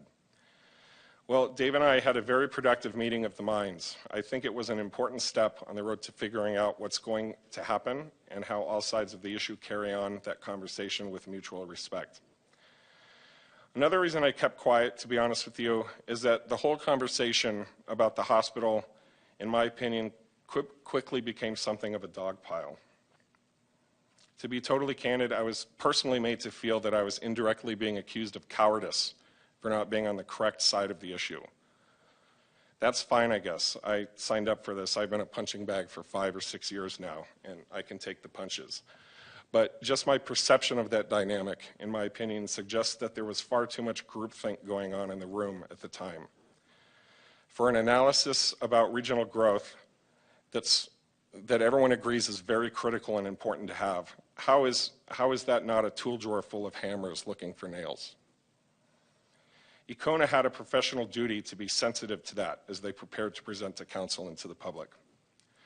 So I stayed quiet, but there were a number of points percolating that I knew I wanted to sort out, and I knew I needed to take time to do that. I found it super curious that much of NEH's justification for needing to move was predicated upon by an urgent assumption that healthcare could never keep up with growth around here otherwise. I don't necessarily think that's wrong, and I've never said so. But much of the Acona presentation that centered on the hospital was about lamenting how the hospital move getting shut down would stunt our growth. That could have been an interesting apparent contradiction worth exploring. I was also hoping to hear some conversation or curiosity around, or even a prepared slide from the consultants about, what lessons about growth and community attitudes do you think we can learn from the surprising results of the November election? What are some other communities that have pushed back consequential development opportunities, and did the mid to long-term effects always match dire predictions? Anyway, there was very little nuance to the nature of the Acona Sparked Hospital discussion, I found. And I think that's a missed opportunity. Please know I offer the following assessment as an honest and good faith critique, but I have a fear from that presentation that some important voices in the economic development sphere are not yet aware of or willing to acknowledge that there are lessons on offer after November. Our community sent a strong argument to anyone in leadership positions in this town that it requires a more thoughtful approach to conversations about growth. But Councilmember McCarthy was the only person who acknowledged the 3-to-1 vote differential that occurred. Councilmember House spoke about themes last Tuesday night. I think she went on to insightfully, albeit gently, touch upon a sense of humility that is required for any of us to understand solutions to secure our economic future. And I couldn't agree more, but I do think it's fair to note I didn't see much introspection or soul-searching come out of that presentation and discussion. The attitude I got from the evening is that Flagstaff needs to be saved from itself. In my opinion, that's the lesson that wasn't learned by NEH long before this came to what it is. And I'm frustrated on behalf of 3/4 of Flagstaff's voters that their logic systems, their values, and life experiences were so unceremoniously marginalized yet again. So I don't know, some hearing this might be tempted to tune me out or be numb to it or provide excuses or insist on alternate explanations or believe it was all just an elitist mutiny or keep focusing on a dozen or so individuals and their foibles and not see or hear the other 12,000 voters who came to their reasoning on their own. Some may keep insisting that the whole block of them were bamboozled and voted against their own self-interest en masse because they were lied to. But that would be wrong. None of it's true, for one, and it's the kind of thinking that led NEH to miss so many red flags. Our voters didn't decide 480 the way they did because they're ignorant or misled. Our voters supported the no effort precisely because they're super checked in. The 72% of voters that killed that hospital move aren't people that Econa or this council needs to be saving Flagstaff from. These folks are just as concerned about housing as we are. I mean, there are more than just a couple on the Housing Commission and the 10-year housing plan that voted 480 down, for example. They're just as concerned about the climate emergency as we are. They're just as concerned and thoughtful about public safety and diversity and equity as we are. They want to see Flagstaff remain a thriving and vibrant place just as much as any of us, accessible to incoming residents and residents who are already here. I would argue that any person or organization that finds that assertion challenging has a blind spot. In any case, if we're hoping to engage these voters who hold Flagstaff's economic future in their hands, who just demonstrated to us the extent of their power, I think it's a really bad idea to kick off the first discussion about it by shaming them. 480 getting struck down isn't a fluke, after all. It's not an unfortunate artifact of a low turnout off-year election. This community rejected a bypass near A1 Mountain. It overwhelmingly supported a higher minimum wage, not once, but in 2 separate elections. It forcefully protected Greater Buffalo Park from future development. It chose to tax itself to thin forests that are another jurisdiction's responsibility. It drove forward a process and consistently voted into office candidates that support robust carbon-cutting practices. I could give a ton more examples where this community asserted growth philosophies that rejected accelerated growth principles. It was Walter Crutchfield who approached me after the election to say, if a zoning case is lost, it is the responsibility of the group that brought it forward, not citizens. Coming from him in particular, I found this perspective to be refreshingly introspective and gracious. So I challenge Econa to think about buttressing its makeup with at least some voices who share or at least understand the underpinning worldview of the majority of Flagstaff residents who think about growth differently.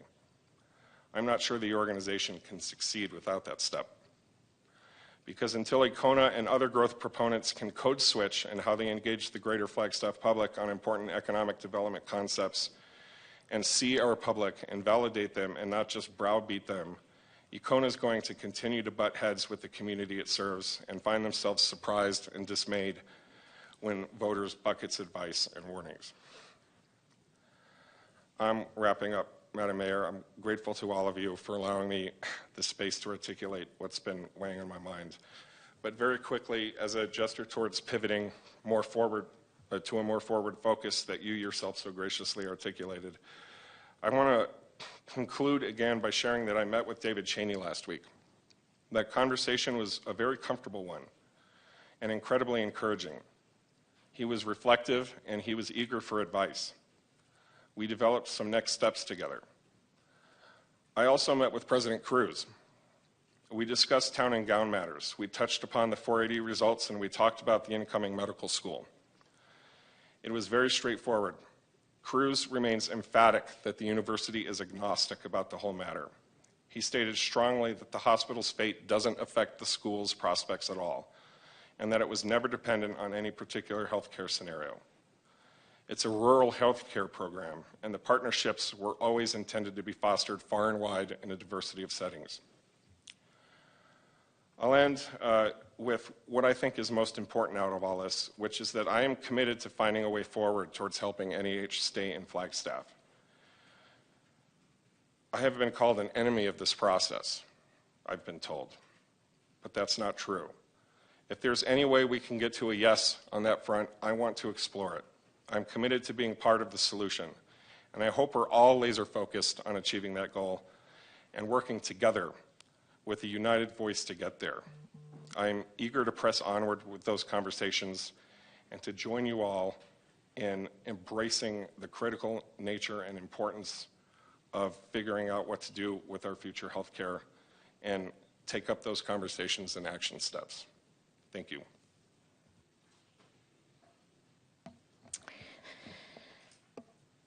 All right, I have a few things. Congratulations to the airport, 75 years. That was a great event, as was the firefighter recruit graduation, the tree lighting, and our trip to the Navajo Nation yesterday. I want to extend thanks to staff as well for carving out an entire day to accompany us. I think that we had some great conversations, but most importantly, I think we built relationships. And that's what it was intended to do, to build trust and to build relationships. And I'm so grateful that we were able to do it. And I look forward to the next trip that we're going to take. Okay, several things. 'Tis the season. Right now, Coconino County Health and Human Services is doing an Adopt a Senior, and they can even email you the tag so that you can purchase gifts or you can pick them up from the tree at the tourist home. Tomorrow night is the Toys for Tots event, and as you know, every year the Marine Corps League has donation boxes all over town, so you can donate a new unwrapped toy so that all of Northern Arizona's young ones get to have a toy.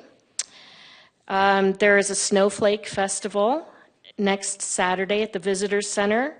Also, the 12 Bars of Christmas that the Downtown Business Alliance is putting on, and the Holiday Light Parade.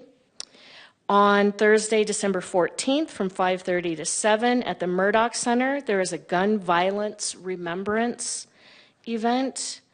And on Saturday, December 16th, the Giving Machine is going to be installed in Heritage Square. And last year, the Giving Machine raised $78,000 for local nonprofits.